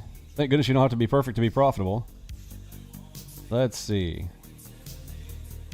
1 p.m. early close. There's an awesome, beautiful graphic there that Donna posted in there for us. Thank you so much, Don, for being awesome, by the way. Here we go. Early close. 1 p.m. We got extra time, folks. How exciting. Oh, thank you for that. Thank you for that. Okay, so I got some time to put some money on the boards. 1 p.m. EST. Thank you. Thank you, Mr. Hendricks, for coming here and kicking my butt. Give a good hand clap for Mr. Hendricks. And Don. I mean, Don posted this in the chat. What an amazing dude. Appreciate that. I'm too busy helping change diapers on my 4 children, and too many things, too many juggles, juggle struggles.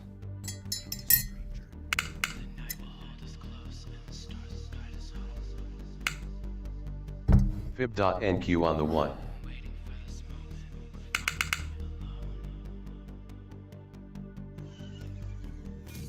DCDMNQ on the 1.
Did you take it type long or short? I don't even know.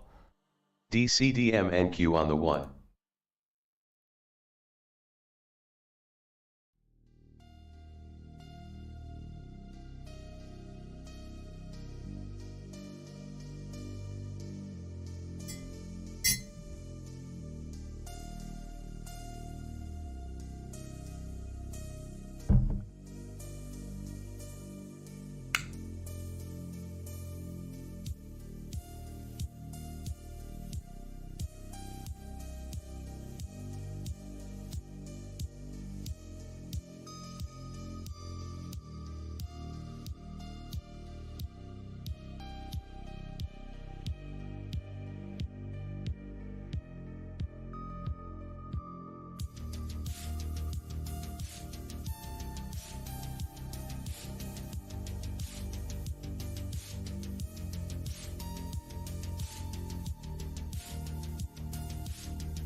Too slow in the flat zone. We have a cluster.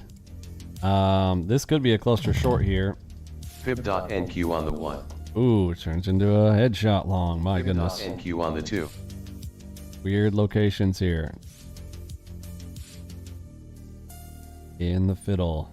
So inside the fiddle zone, things need wider stops. So it's another one of the things that it's riskier inside the fiddle. So even if plays work out, oftentimes you're going to need a bigger stop in here. So one of the reasons I also encourage you to not take trades inside that zone.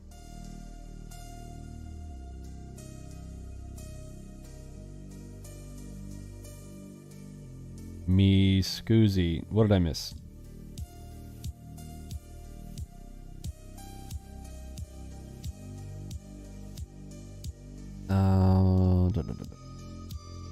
Time 11:49. So we got an hour and 10 minutes left. I was all thinking it was high noon. We got an hour all the way to 1 o'clock. How exciting.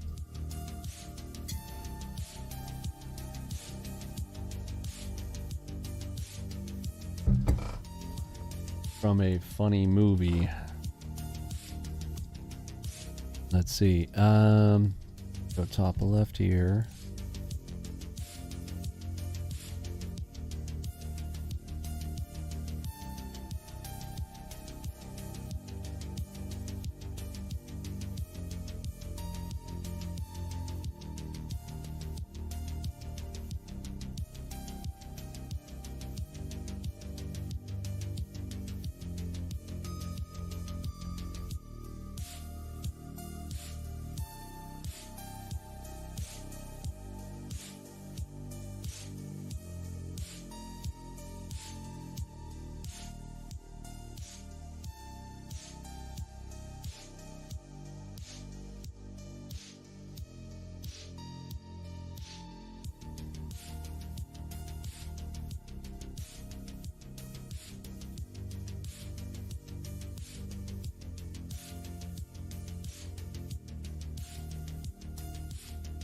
Man, when NASDAQ is saying it's too slow on the ones, you know it is too slow. If we can catch that end of day, like right before 1 o'clock, sometimes we'll get that jolt of stuff, like jolt of movement right before they're like, oh, we gotta, I want to put in these trades here right before we close out.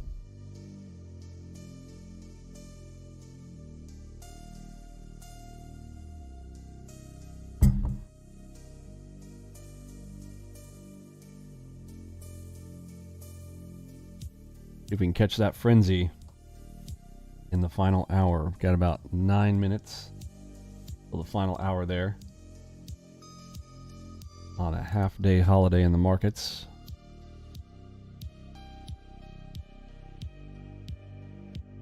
Mi scusi, my apologies in Italian. Aha!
Double delta NQ on the 1.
Oh, delta shift. Okay, so we got a delta shift on. Got some PRZs. There's a ladder though. Would like to try to grab along. It is a moderate buy, but we are in the fiddle on the flat line. This is a, for me, I just don't want to take any plays in here. Everything's going to require a larger stop. So, but I'm going to watch this one. Delta shift, came down into a bat, should be a long.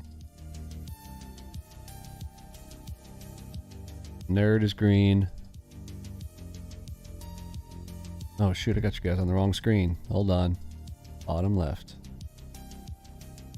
This speed is putting me to sleep. Okay, so sorry, I was talking about this one right here. We got the delta shift, we've come down into it. Delta shift, oftentimes by itself, can signal a change in direction.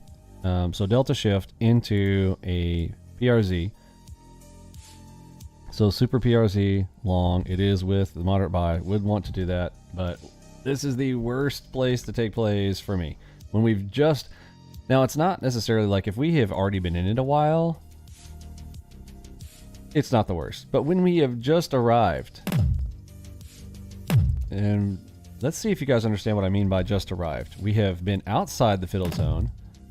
And then we make a dramatic move inside and we just land here. Okay, so first arrival. We just now got here. It has not been like sitting in here for a while and then we're, you know, ready to move out, or been in here a while and ready to move down. It's the first touch inside. All right, so that's what I mean by first arrival. If that's clear, type a 1, 2. If I need to review or specific question, drop it to me. Yeah, loose rubber band. Yes, exactly, Casey. It's like, it's just nothing snappy about it. Because even if it does work, see, like, I wouldn't want to have to eat all that heat.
Double delta NQ on the 1.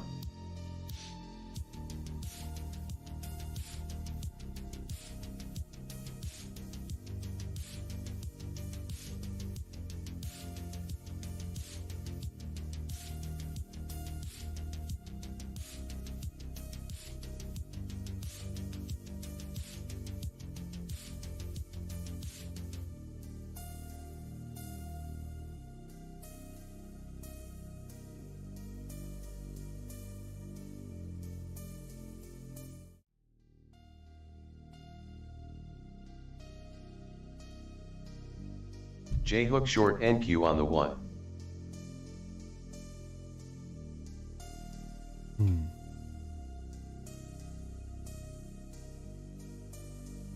Let's see. David Carson sent me a cool playlist. Fib.NQ on the 1. He was saying he was getting tired of the same music we're playing over, and he Fib.NQ suggested on the this 1. playlist. So I'm gonna Double launch this delta up here. NQ on the 1. So it's Spotify. English short We're not on the super NQ1. familiar with Spotify, so you guys tell me, like, what are the advantages of Spotify? Is that a pay service? Is it a free service? I don't know, but I'm gonna go ahead and play his playlist. Open URL Spotify. Okay. Oh, it wants me to download the app. Oh, I have to have an app to run the Spotify. Yeah.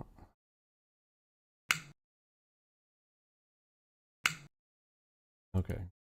Let me play this. Oh! Turn it down.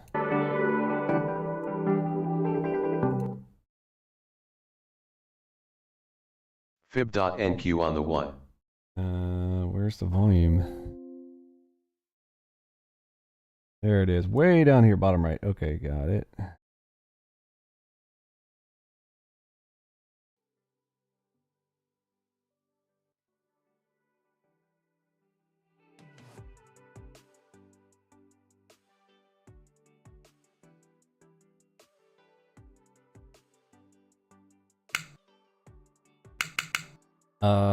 Okay, I'm gonna take that short.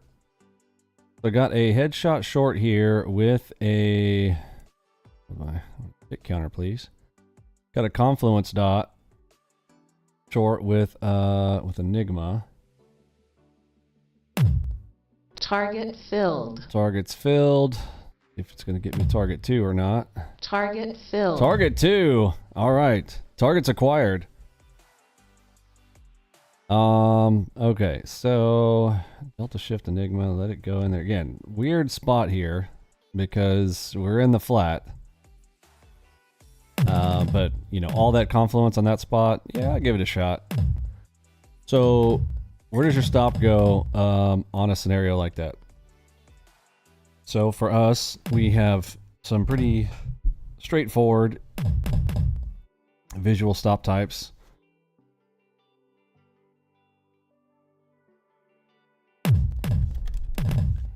Dot, box, cross. You hear me say this all the time. But technically, we also have a few others. Okay, triangle if you're going to be entering in on a divergence. Basically, any shape or item on the chart functions as its own stop. Okay, now, one that's advanced is these ReadyDD texts. Speed of NQ59. I call it the ready because it's just easier, but you get it, the ReadyDD, and that's not a mistype. Okay, it's the double DD. When we see this, okay, just a lot of DDs. So if you guys see me write it like this, don't give me too much of a hard time. We're talking about the ReadyDD. Make sense? The ReadyDD. If you understand what I mean, type a 1 for fun. 2 if we need to review. So dot box across. So a dot, Fibella dot. I'm gonna play these like they're all longs. It'll be all right. So stop would go below the dot. In a PRZ scenario, if it was like we talked about earlier, like a shark back. So the red is the stop. So stop would be below the box. And scenario where we just had a cross with a headshot there. Now we took a short, so in that case it would have been above the cross, but since we're doing everything in long format, below the cross, divergence triangle shows up.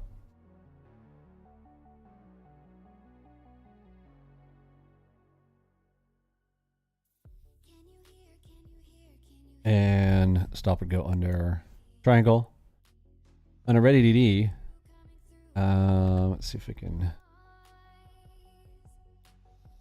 This red, but hey, it's what we got.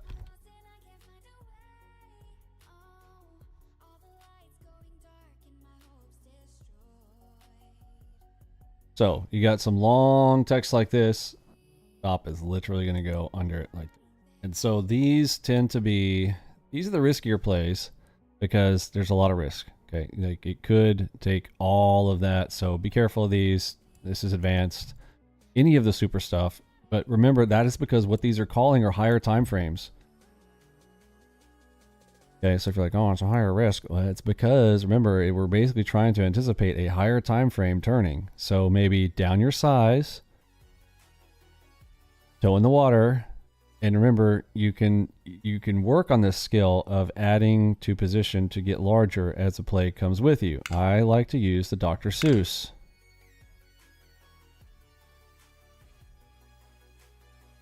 One fish, two fish, red fish, blue fish, a blue to red color bar entry shift to add to a position as it's going my direction. Any questions around any of that, please do type it in the chat. It is Mentorship Monday, where I try to answer all questions and not as focused on making money as we are chatting with you guys, trying to get you acclimated with the system, etc. You make money along the way, great.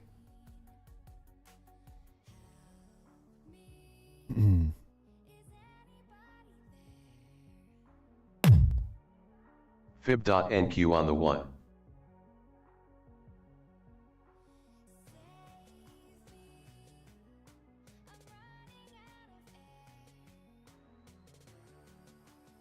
So stop on this one. Been above the cross because it was a short.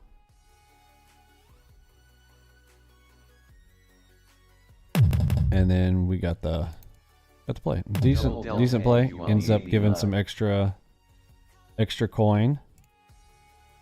Current dropout has 38 ticks so far to the short side on that play. Make sense?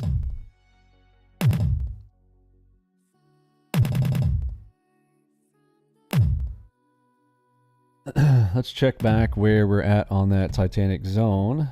And remember, it takes a long time to sink the Titanic. If you've watched the movies, as I understand it, and like made an entire multi-hour movie of the thing sinking for forever. Yeah, so gigantic ship takes a long time. Let's go top left here. To sink the Titanic, very long time. It has been 45 minutes plus since that triggered. And almost into the abyss.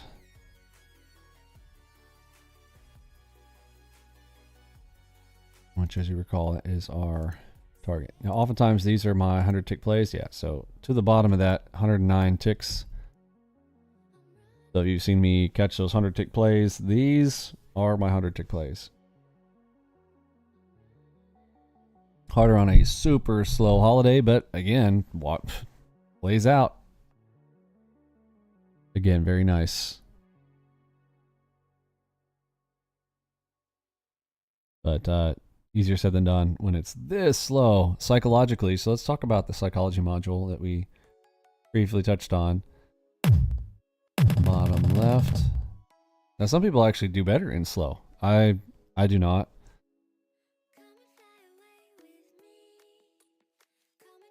Probably a patience thing. But the psychology module can help me with that. When it's like, okay, it is quantitatively telling me, hey, it is too slow. This is going to be psychologically painful for you to take plays right now. And so my psychology is like, it is going to be too slow. You're going to have, Vinny, you're going to have some mental health issues, more than you already have.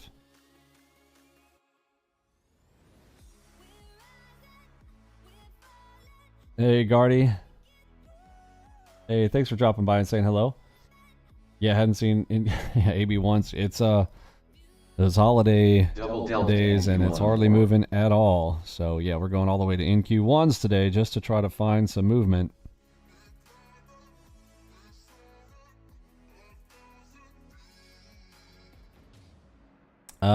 And that Titanic zone just completed. It got all the way to the bottom, and look what just showed up here. Let's go top left one more time. Big drop, and now a delta shift as we touch the bottom. So it reached the abyss. Fib.NQ on the 2. Kind of giving us a signal that that might be ready to be done. Let's see, bottom left here. All three targets on a J hook structure acquired. King timing.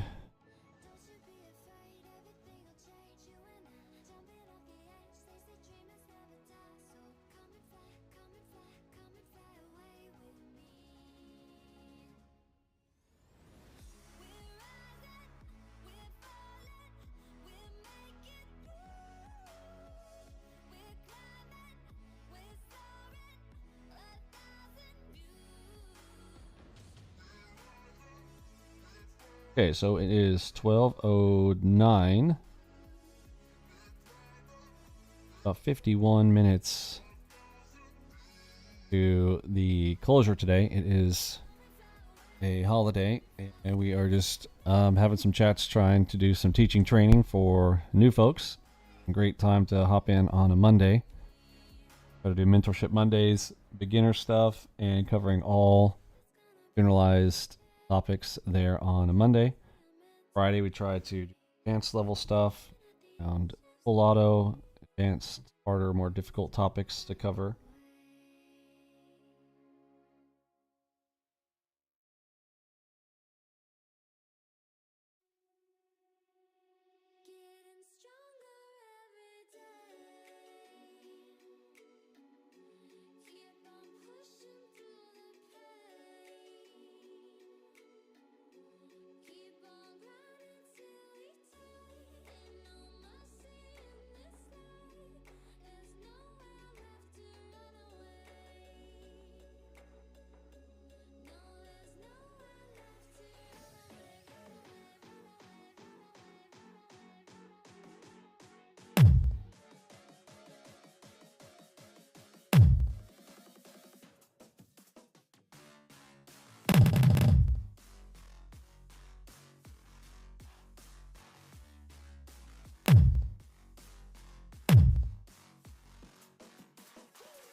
There's a perfect example of how the psychology, while that red dot NQ on the 2. at the top of the channel worked out, psychologically, that was not easy. Right? Too slow. Too slow. Speed is so slow. We're on the ones and it is this slow. That is crazy. And again, some people, that may be very well for you. Like, you may be doing really well today on this kind of speed, right? But you had red dot there, drops out 28 ticks down to a diamond dot.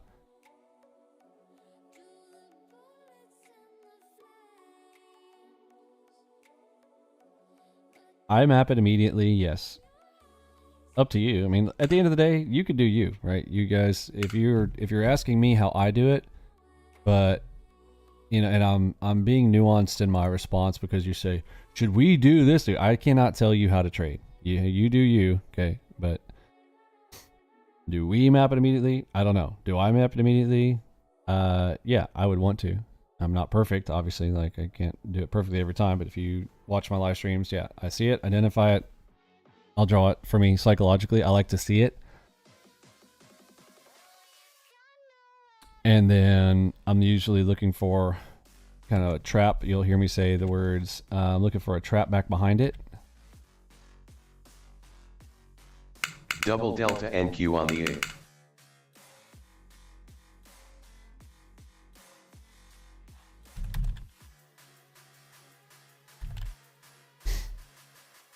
That is my kind of pinpoint precision location. And I'll tell you why. It has to do with reducing the heat.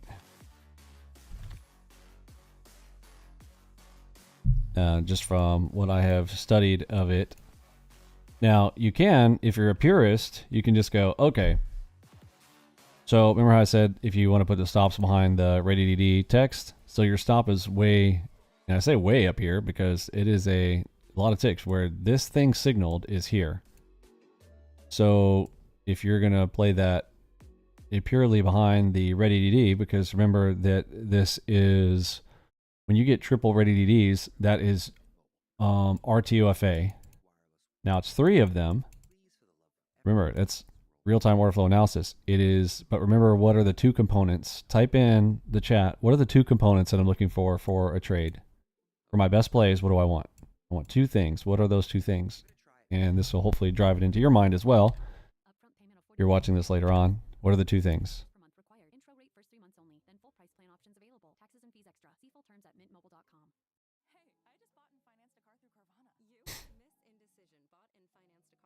And remember, everything is relative. That it's like, what are my best plays? I have a bad habit of closing early when it goes slow. Yeah, that's 100% of that psychology. It's hard. Yes, structure and a Flowmaster event, or structure and an RTOFA, right? That's what we want. Structure and an order flow event. Okay, 2 things: structure and order flow, 100%. Okay, so you should know that by now. Now, so if I get 3 ready DDs, and I've told you, remember, those represent order flow events. So RTOFA event, yes. But now I need a structure. That's why you'll hear me say I'm looking for a trap. And that's my structure, right? So if I pull it and I originally enter in just immediately, the heat is up to here. So in that case, let's look at how far that would be. So if I use my measuring tool here, all the way up to the top, 62, and if I'm putting it right behind it, yeah, 67 ticks on, because remember, this is a higher time frame. The higher the time frame, the more risk there is. Do I want to eat 67 ticks of heat? Not if I don't have to. And what I have found is oftentimes, yeah, you'll have this trap scenario. This one ends up being, I pointed out again because I don't like generally talking about 3 drives, but that is a 3 drives reversal there for the structure.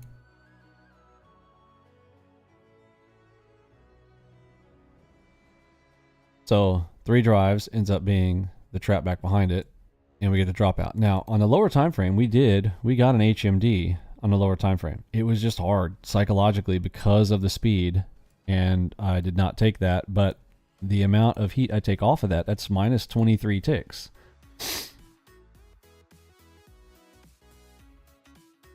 Out of the 67.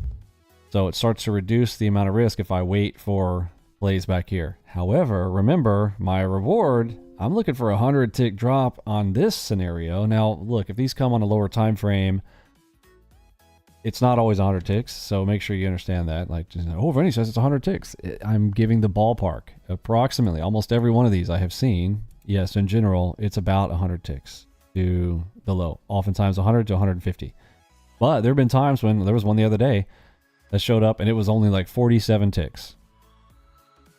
Where you seen the triple, and then from here to the bottom, it was like 47 ticks. And yeah, it almost went immediately to it. And so kind of...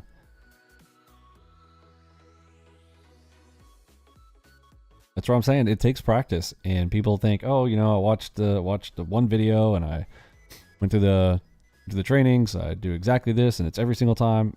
The market it moves in different size waves at times, and the more maps you play on, the better you get at being able to determine that. It's actually harder to know when not to trade than it is to know when to trade. When the trade opportunity shows up, you know, you see those. knowing when to hesitate on them is a little bit more difficult. But you get better at it the more that you play it. And don't forget, there is a direct correlation in the amount of time someone spends in market replay and the size of their P&L. Like, that is a direct correlation that I've seen. Market replay, market replay. Make market replay fun for yourself. Find a music playlist that you like to, you know, get down to. Try not to, like, some of you guys like that heavy metal stuff. Like, I would advise you away from stuff that creates anxiety. Like, anxiety in the music beats is not a good idea, in my opinion. Everybody's entitled to their own opinions. I do not think it's wise to have anxiety building music while you are trading personally.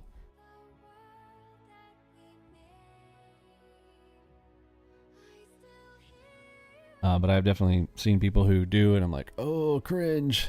And they're usually the ones coming and asking me, saying, hey, I'm struggling. And then the first thing I tell them is, please change your music. I hate to say it. But the psychology component of that is strong. That's why I have the psychology module to begin with. You know, some things are like speed, keeping the speed off, because if you're, and the music will not change the tone of the market, you know.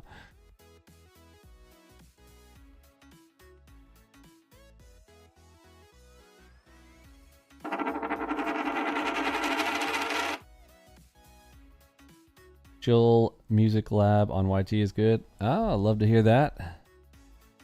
I'll look for that one. Or if you can send me a link to that one, which one you're talking about, if you want to send me a DM or post it in the public chat. That would be cool.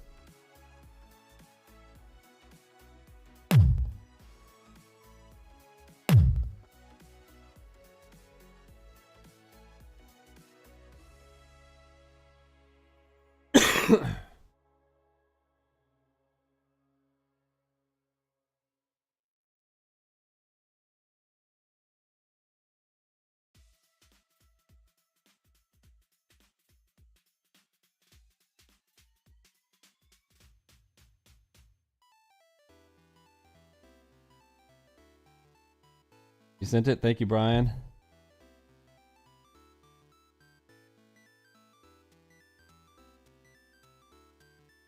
Oh, nice. Oh, yeah, I think I've seen that thumbnail before.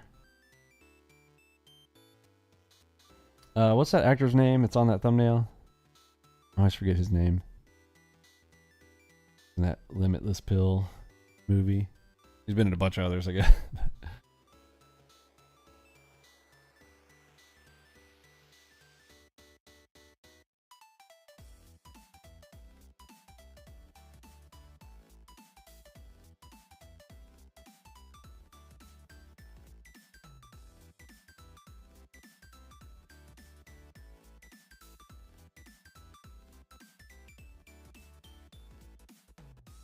Bradley Cooper, yes, thank you.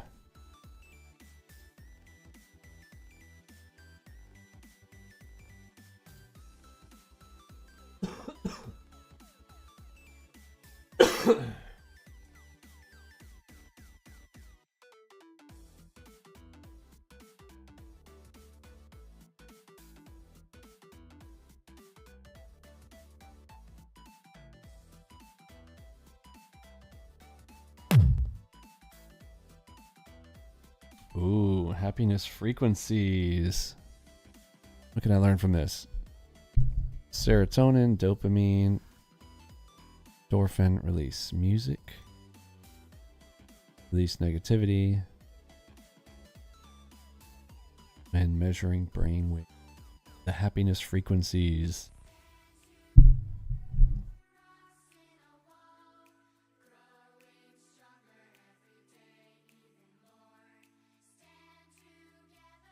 I remember an example of somebody that I was helping out, and so, you know, I'd ask them to record a session for me so I could kind of review and see if I can, you know, see what was going on. And like, first thing, like, I was like, hey, what's this music? And I was like, it sounded like I would say it was kind of tribal music, but like, I don't know if it's the movies I've watched or if this is like for real deal, but like, I pictured this like being thrown in the middle of a fire and like people dancing around in a circle wanting to sacrifice me or something. It was like very anxiety driven. It was like I'm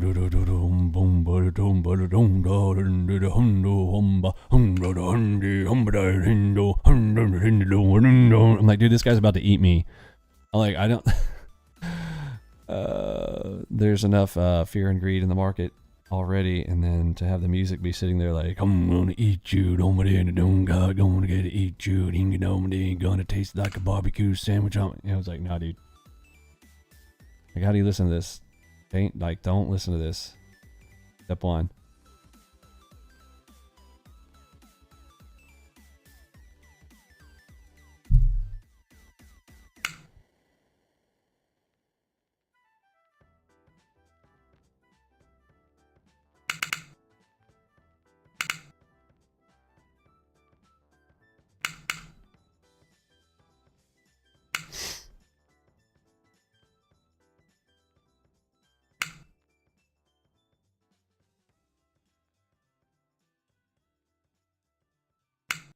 Two finger NQ on the 31. All right, we got a PR Z cross setup coming in right here. We got the open. Are we currently neutral? We are. So I'll put my stop in the proper location and put my stop. So this is a dot scenario here. Got a headshot along with a PRZ cross plus an Enigma. Target filled. I'd be crazy not to at least give that a shot. And there we go. Gets me to 825 with just a click of the mouse there on the day. So that is a power headshot. We're getting some great examples here today to look at. So a pink dot is more powerful than just a standard red. There are 3 colors of our dots. The pink one is the strongest sell side Fibella dot, and thicker here. So remember, the dot itself is structural, but there are additional components that we do have in there on these that are proprietary to us, and so we change that color for you when there is extra stuff in there. It's just know that it's more powerful, but our basic elements of a fib dot are multi-fib plus an Elliott wave, right? It has to have those components, number one. That's your structure. Then we need a order flow event, which you'll hear us refer to a lot, and we try to get you guys to know this. Real-time order flow analysis. That's what RTOFA stands for, real-time order flow analysis. But just in short, order flow. The order flow event was a white cross that was in there, a standard Flowmaster cross. Then we have an Enigma, which is a lot of cool stuff that goes into that. XYZ axis, time, quantity, price, speed, algorithmic stuff internally, and a pattern of internals that are very, very cool for the Enigma. Happened to land on that as well. Worth a shot. And T1, T2 bag.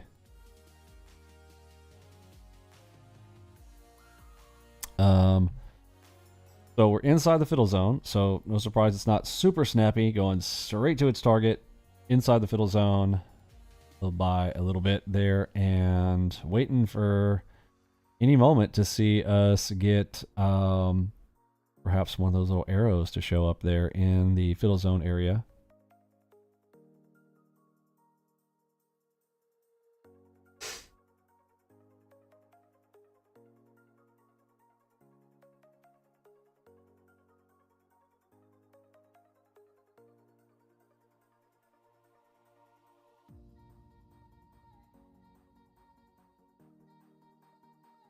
So yeah, we'll label that one up there because it's Mentorship Monday, trying to help everybody out here. Obviously the Enigma is pretty obvious there, but this one ends up being a moonshot. Oops, I can type today.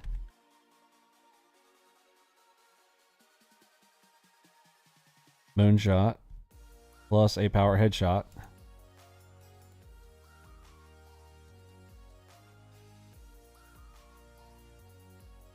So confluence opportunity right there.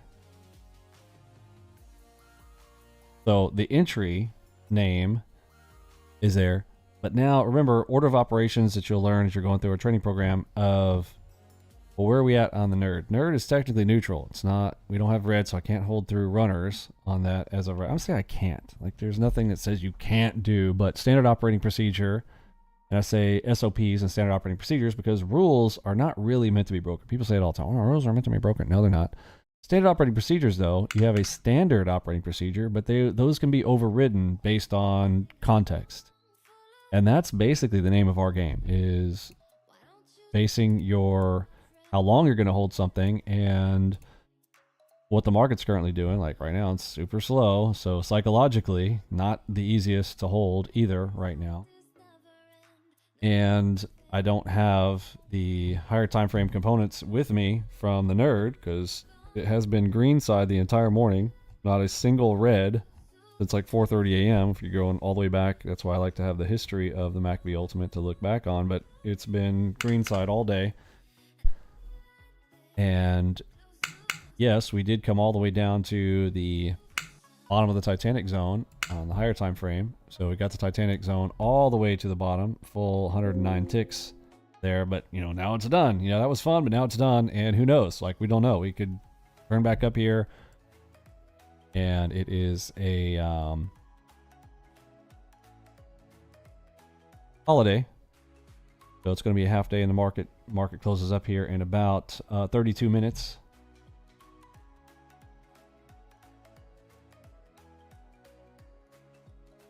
Oh, there you go, Don. Don said, here's an example of poor choice for trading, but good for something else. Let's see if we can give a good example on this one here. Let's see.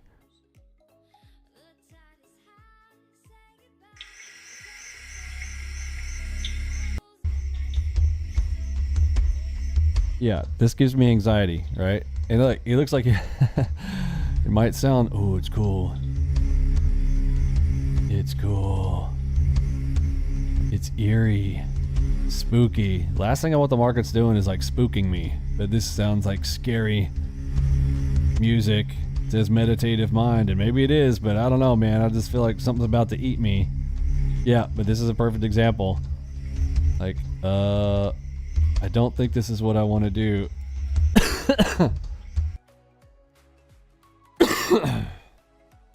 Yes, maybe it's good for some transcendental meditation or some other kind of craziness, but not. I'm sitting there trying to think of a trade.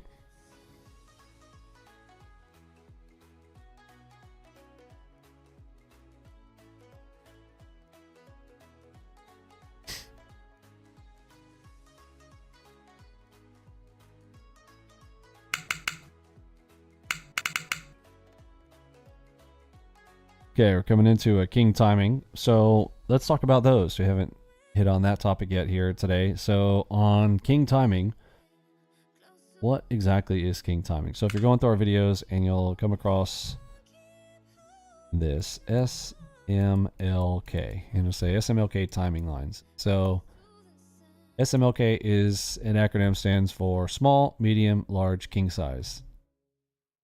So what size trades do you want? Most of us we want king size trades. Okay, well, this is going to help you out.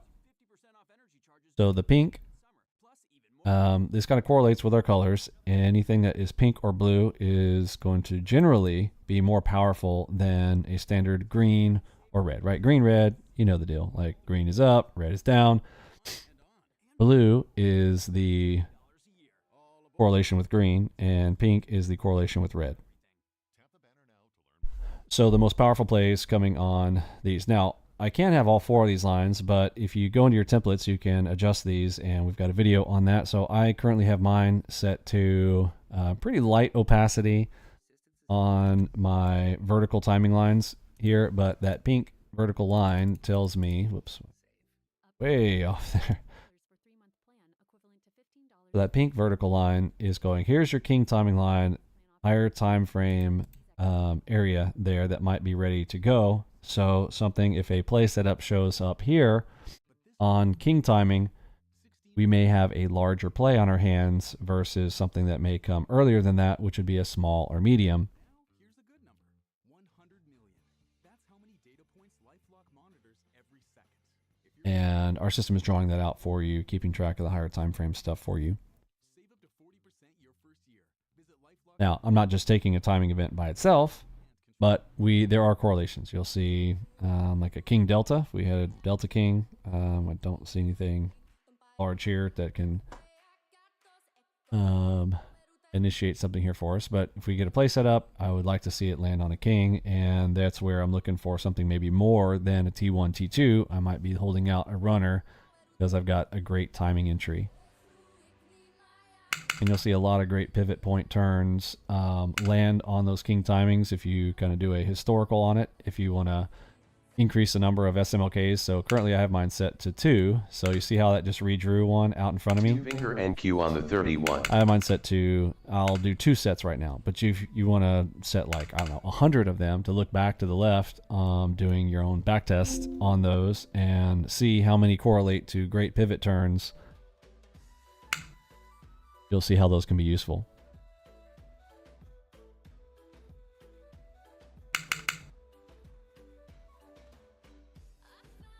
So we have pushed right back up above the open line.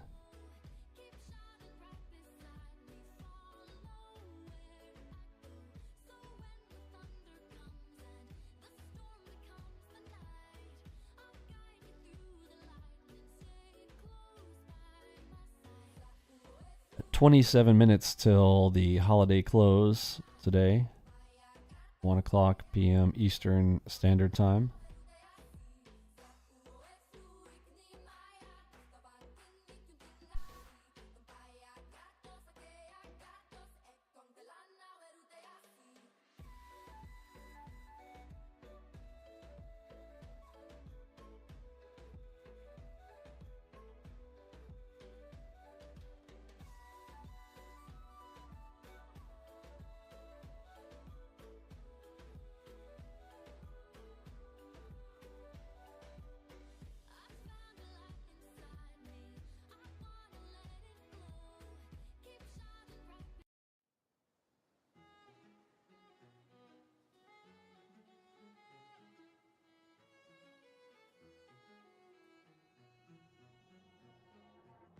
Suddenly you're nowhere to be found. I turn around and everything has changed. Looking for a way to work it out. I'm trying to find some peace to navigate. The oak tree where I met you and the writing on the statue. I still remember every word you said.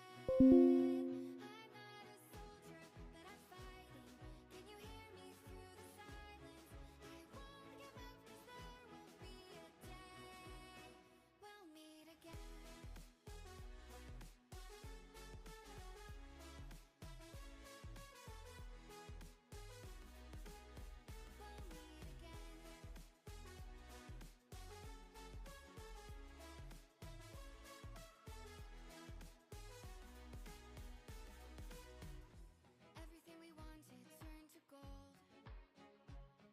The path we chose, the future on our side. Never thought I'd do this on my own, but now I wield the sword you left behind. The oak tree where I met you and the writing on the statue. Something else I want to point out, because while we're right here on this, like, so this didn't go too far. This, you know, got a moonshot, got a power head shot. This came on, you got to look at the bar type and the bar size. So we're on the ALGOBOX 1s. So the play setups down here on the 1s are going to be the smallest plays by themselves. So while this distance from here to here on the 1s, let's give a measurement here on it. We use our measuring tool here. So that's 19 ticks that it went. So I can get a 10 and a 15 bag out of it. But that same distance on, say, the 4s up top. So if I bring this down and kind of estimate, right? Just let's estimate. Let's go yellow here and estimate. So something that looks about, like on my screen, this is about 1 inch. So it's like the map that you're playing on. So about 1 inch represents here is 19 ticks here on the ones. Okay, so bear with me, and I'm going to bring down the 4s. So, you know, bars all look the same, whatever. So about 1 inch here to here. Let's give a measurement on that. That's 74 ticks, right? So it's relative to the chart that it shows up on. So that's why I say, like, I'm looking for a correlation with a high time frame. So I have a high time frame reward opportunity with a risk level off the lower time frame. I want the correlation of lower time frame risk so that my stop, I'm putting a stop back behind, you know, a headshot or something like this. So stop behind the headshot, it's like 6 ticks, right? So 6 tick stop. I want a little tiny stop opportunity, and higher time frame reward is the ideal. Okay, so we got something. We got an RTOFA event starting to show up here. We are at the top of a zone. We are in large king timing here. Currently neutral.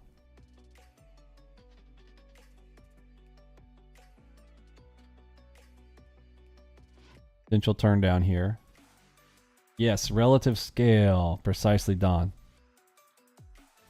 Yeah, thanks. I appreciate that. Epic features, guys. Good, keep me in your prayers. More so Curtis and his family, man. They're going through some major medical stuff there. Keep Curtis in your prayers and his family, all the stuff they're having to deal with right now. My cough seems ancillary, and it just, But, yes, thank you for that. The speed's so slow. Psychologically, so hard to try to hold anything right now. It's so redonkulous.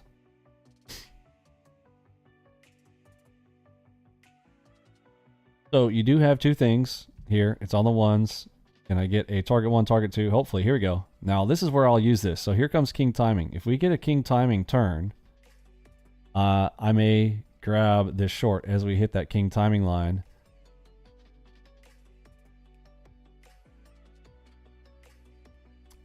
Top of the channel.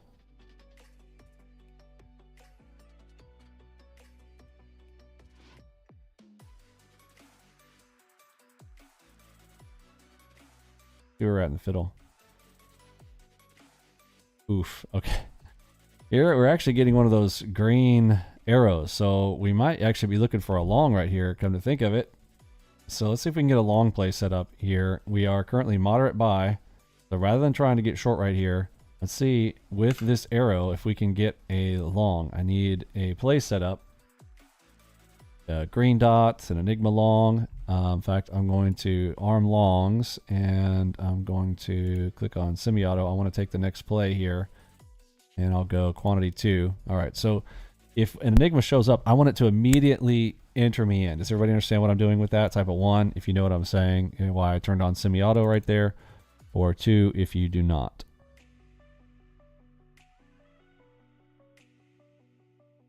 I've also only armed the long side because we are moderate buy. I do want to try to correlate it with, we are inside the fiddle zone. So if I'm going to take one in the fiddle zone and we just got an arrow here. Now, technically, I could just take this as an arrow long, right? I could get long right here, but where would my stop go? I guess stop would be back behind the arrow on that. Same deal as usual. So if this comes down, gets me an Enigma, I want to immediately be entered. Okay, got a ready DD. Need an entry.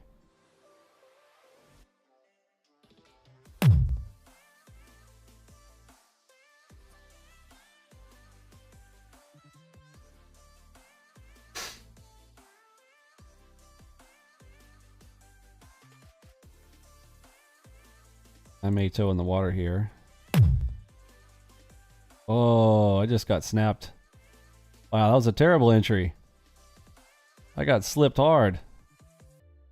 I was wrong. I was trying to get in back here. Oh, that was a terrible entry.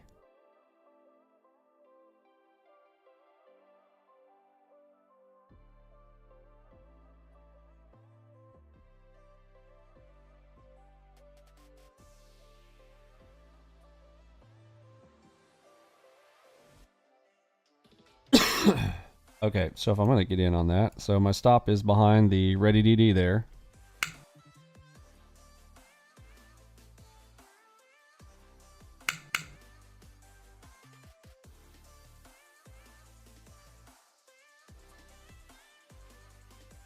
See how hard this is to hold? This is so slow. So Target filled. psychologically, it's already telling me so hard. So green ready DD ends up making it, but man, I got robbed on that. That went up 18 ticks. I got 10 and 15, but out of just 2 contracts.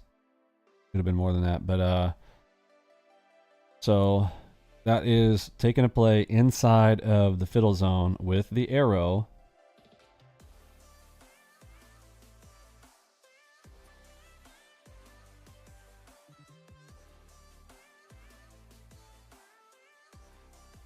Play from a structure standpoint, it's basically the open line plus a green ready DD. So I did have my 2 things. Wasn't going to bet the farm on it, but it was worth a shot.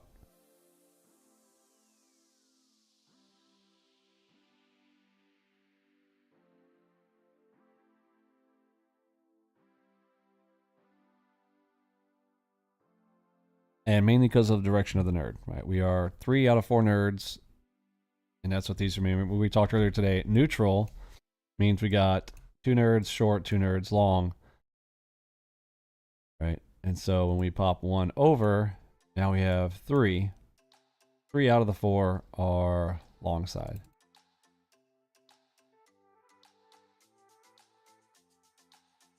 Arrow. Then the entry on the lower time frame was structure, and we had timing. We had king timing there as well. Let's not discount that. Had a king timing opportunity, and down move into the structure, the open, plus a green ready DD. Stop will be below the ready DD.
Hey, we're getting some speed. Valid speed. First time we've seen valid speed in a while.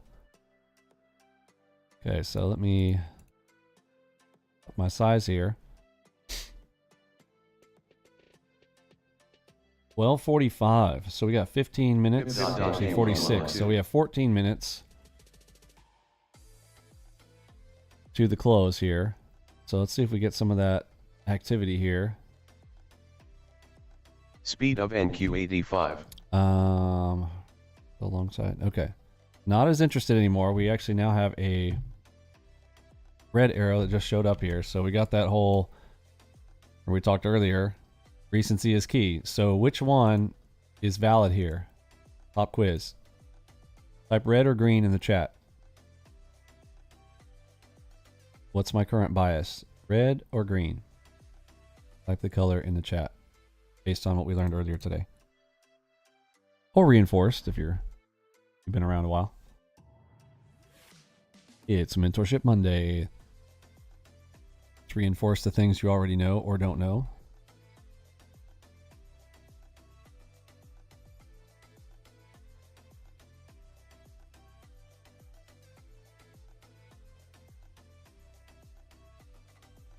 All right, hopefully we got a bunch of reds in the chat.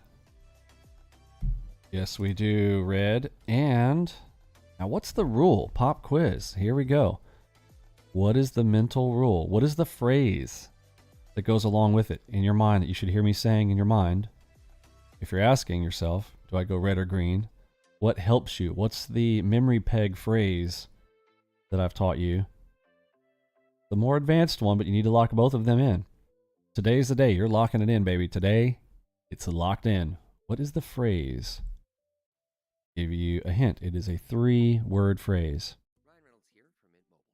I don't know if you knew this, but anyone can get the same premium wireless for $15 a month plan that I've been enjoying. It's not just for celebrities, so do like I did and have one of your assistants switch you to Mint Mobile today. I'm told it's super easy to do at Mint Mobile. Yes, Mr. Hendricks. Recency, yes, Daniel. Recency is key. Recency is key. You know what's smart? Eating a well-balanced meal without This. Meat Factor. Chef-prepared meals delivered with a tap. Ready in just 2 minutes. Now you can have dinner on autopilot. Literally, which one? What's the latest? And since it's dietitian approved, you can enjoy The latest has more weight to it. the guilt. Isn't it And I say this a lot. Recency is key. Recency is key. Recency is key. Recency is key. Okay, lock it in. Today's your day. Lock that in. Learn more at factormeals.com. And look at this, meandering in. Green. So I want to look for a long here. Any moment here, if we get a long, Chicken breast or boneless half pork loin for $1.99 a pound. Then find low if I'm going to play inside the fiddle, sparkling ice water. Kroger brand we like to say don't fiddle in the middle. Shop these deals at your local Kroger, less than 5 miles away. Or tap the screen now. It's doing that shaky. To save big today. Kroger, fresh for everyone. Prices and product availability subject to change. Restrictions apply. See site for details. Two cross the SCR.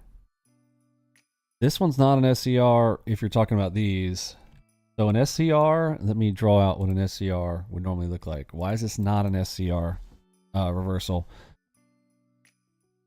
That's more like just a double cross, and it's kind of tricky where it's located. Remember, if there are 10 to 15 bars, but there's way more bars than that. If you look inside there, remember every bar, so we're 1, 2, 3, 4, 5, 6, 7, 8, 9, 10, 11, 12, 13, 14, 15. So there's the 15th bar right there.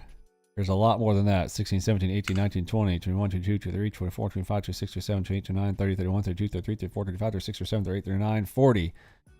So there's about a 40 bar distance. And these are ones that you'll see them over time. You need to, they're either painfully obvious. If you have to ask yourself whether it is, then it's not. Just keep it a simple answer like that. If you have to ask, then it's not.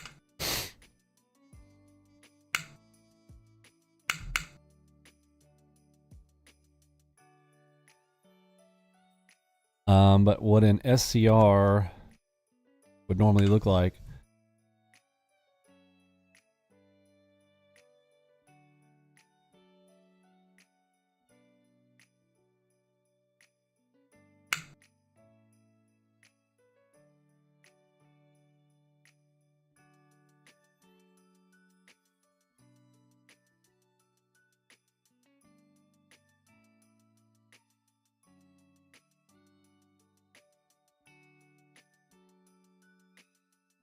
Okay, this is usually a split cross reversal, a very obvious.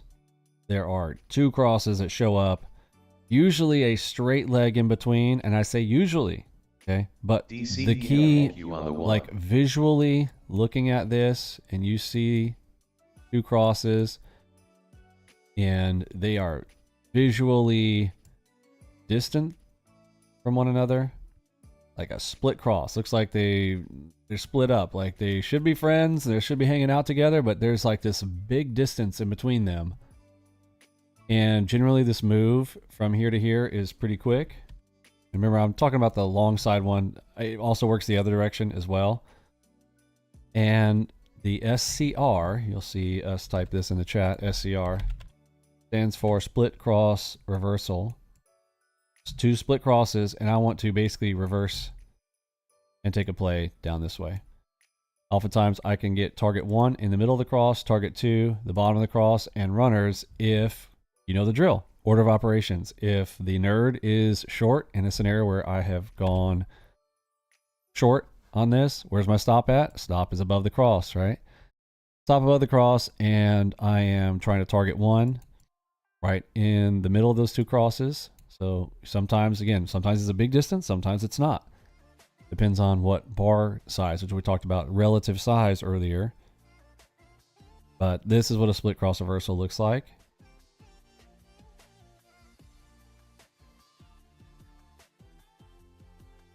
Okay. T2. And then runners. It depends. You got to glance to the left real quick. Are we red? If we are, then runners on. If it's not, I might be happy with my T1, T2 bag.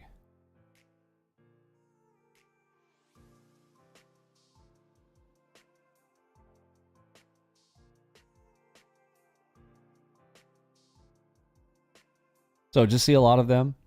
You're going to be a split cross reversal player. Know what they look like. Nice, good distance between the two crosses. Usually a straight leg in between. And then, boom, shoots up to it. Boom. It's kind of a quick play where I can grab a bag. So you're asking if this is a SCR? You can tell definitely not, right? Now, I see what you're saying. Like you see a straight leg there.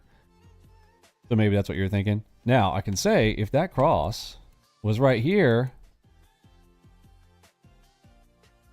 then yes, right? That would have been a lot easier. It wasn't here and it was here. Now that is an SCR and that would have been awesome, right? So we could have cut short on that and held that runner out. But when we look over here to the left, wouldn't have been easy. Would not have been easy to hold the runner because the nerd was still green, right? It's been neutral. I haven't seen a red all day. But that was a nice, you know, can I grab a T1, T2 bag? Yeah. Makes sense? Now, these are not a split cross reversal, right? Those are sitting on top of each other, right? That's just a double cross, baby. Double cross right there. After a long straight leg, oftentimes I do want to reverse those as well. It's context. If you're like, oh, it's double cross, double move. Not when the leg is that long. Huge. And it's drawn up there, right? It's drawn.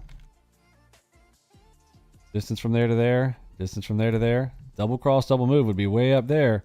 But I'm not playing that as a double cross, double move. When I got a long leg all the way up. Remember, I don't trust. We joke around here. Don't trust the sexy leg. It's trying to tempt you in. Like, oh, here we go. Oftentimes, that'll be a trap. So we get a double cross like that. I actually want to reverse it. I'll play it like a DCR first. And again, what's my stop out? I don't care if I'm wrong, right? It's like a little tiny stop out, worth a shot. Take the short. You got the open line kind of getting in your way there, but nice little like structural target. So play it as a DCR instead of a DCDM. It will automatically label for you a DCDM. I know, like the program, there's no logic. We do not have logic programmed in for DCRs, folks. Just when they show up, you got to follow my rules around those. And remember, get good at the things that you're going to play. If you're not good at them, you don't have to take them, right? Get good at something. Like, remember, 3 or 4 things. I want you, if you're new with us, get really good at 3 or 4. NQ on the 8th. And then the others will come over time.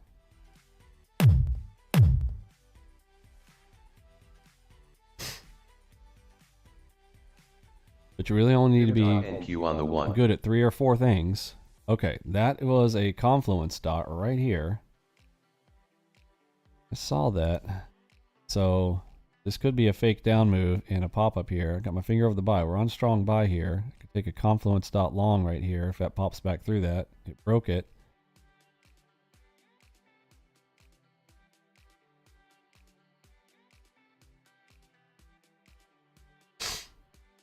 Or it's just a structure. I'd like to see an RTOFA event along with that.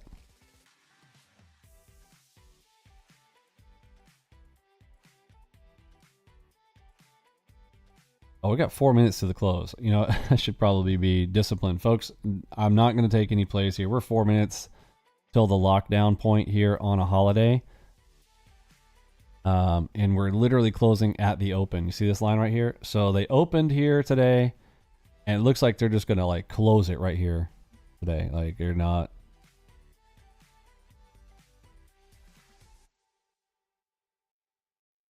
940 pays. Okay, so we got a little confluence dot there. There are 3 minutes till the close. Let's see if there's anything wild that happens here right at the end of the holiday thing here. Make sure and grab a cheat sheet if you haven't done so in the Discord chat. If you are new with us, there's cheat sheet 1 and here's cheat sheet number 2. Those are your 30 things. If you know what those are, you're in good shape. Doesn't take too long to learn them, believe it or not. They're relatively, I feel like they're kind of self-explanatory. We got color codings there for you, all that kind of good stuff.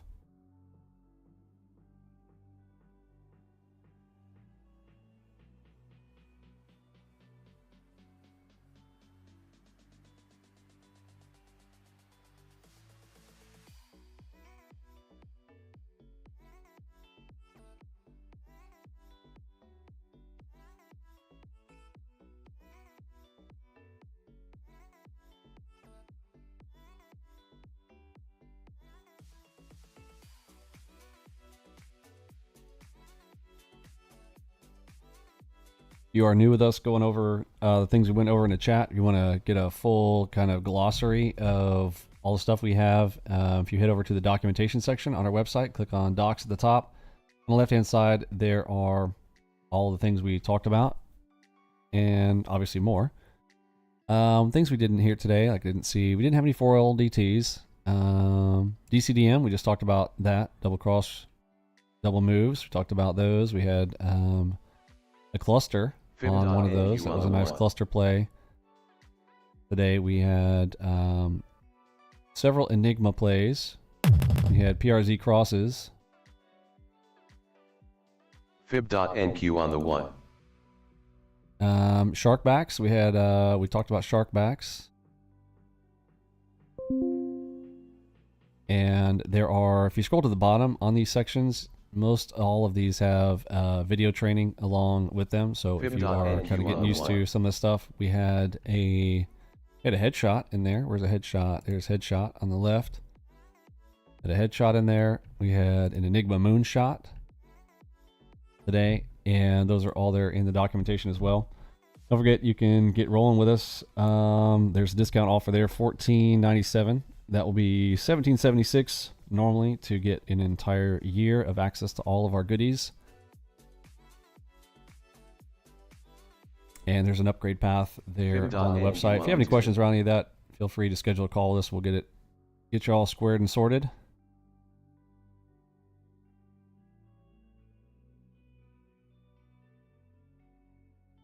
All right, and there's the close. We're at 1 o'clock. So yeah, just kind of gave a little pop up there, green dot, Fibella dot, and literally look at him, close it right there at the open. So the market opened up, wiggled around today. I think like Don was saying, the best play was that 940, the 940 to 950 reversal. Best spot to take some plays. We did walk away with about a $900 bag there while we were teaching and training, and hopefully you guys got something out of it. We'll be back here tomorrow morning. I think tomorrow, Tuesday, is going to be pretty wild. Almost every time after a Monday holiday, like the market had this pent-up frustration ready to just, all right, I'm back in, and everybody's pressing the buttons on a Tuesday. So tomorrow morning should be fun. So come hang out with us there, and I will catch you then. Thanks for hanging out. For me, Pippi, Robbie, Lunchbot, Mossbot, Curtis G, Eddie B, I am sitting out of Big H-Town. See ya.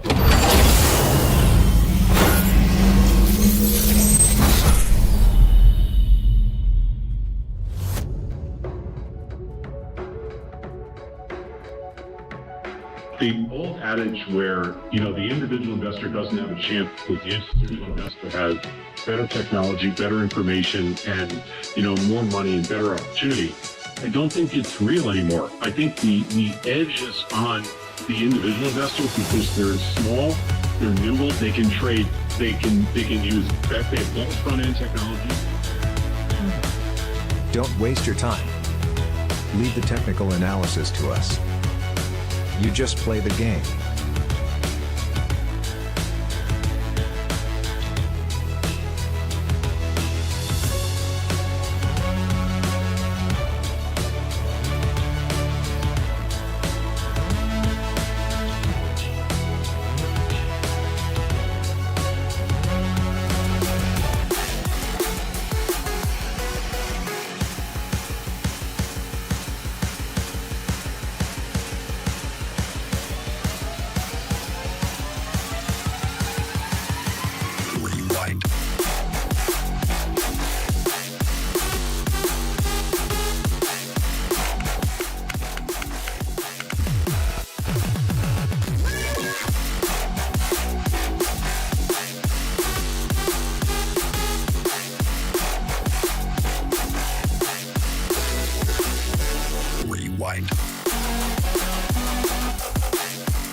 Forex is littered with crooks, black hat guys, all this kind of shifty characters and companies trying to extract money from your pocket and stick it into theirs. And one of the things that they do is operate these Forex signals.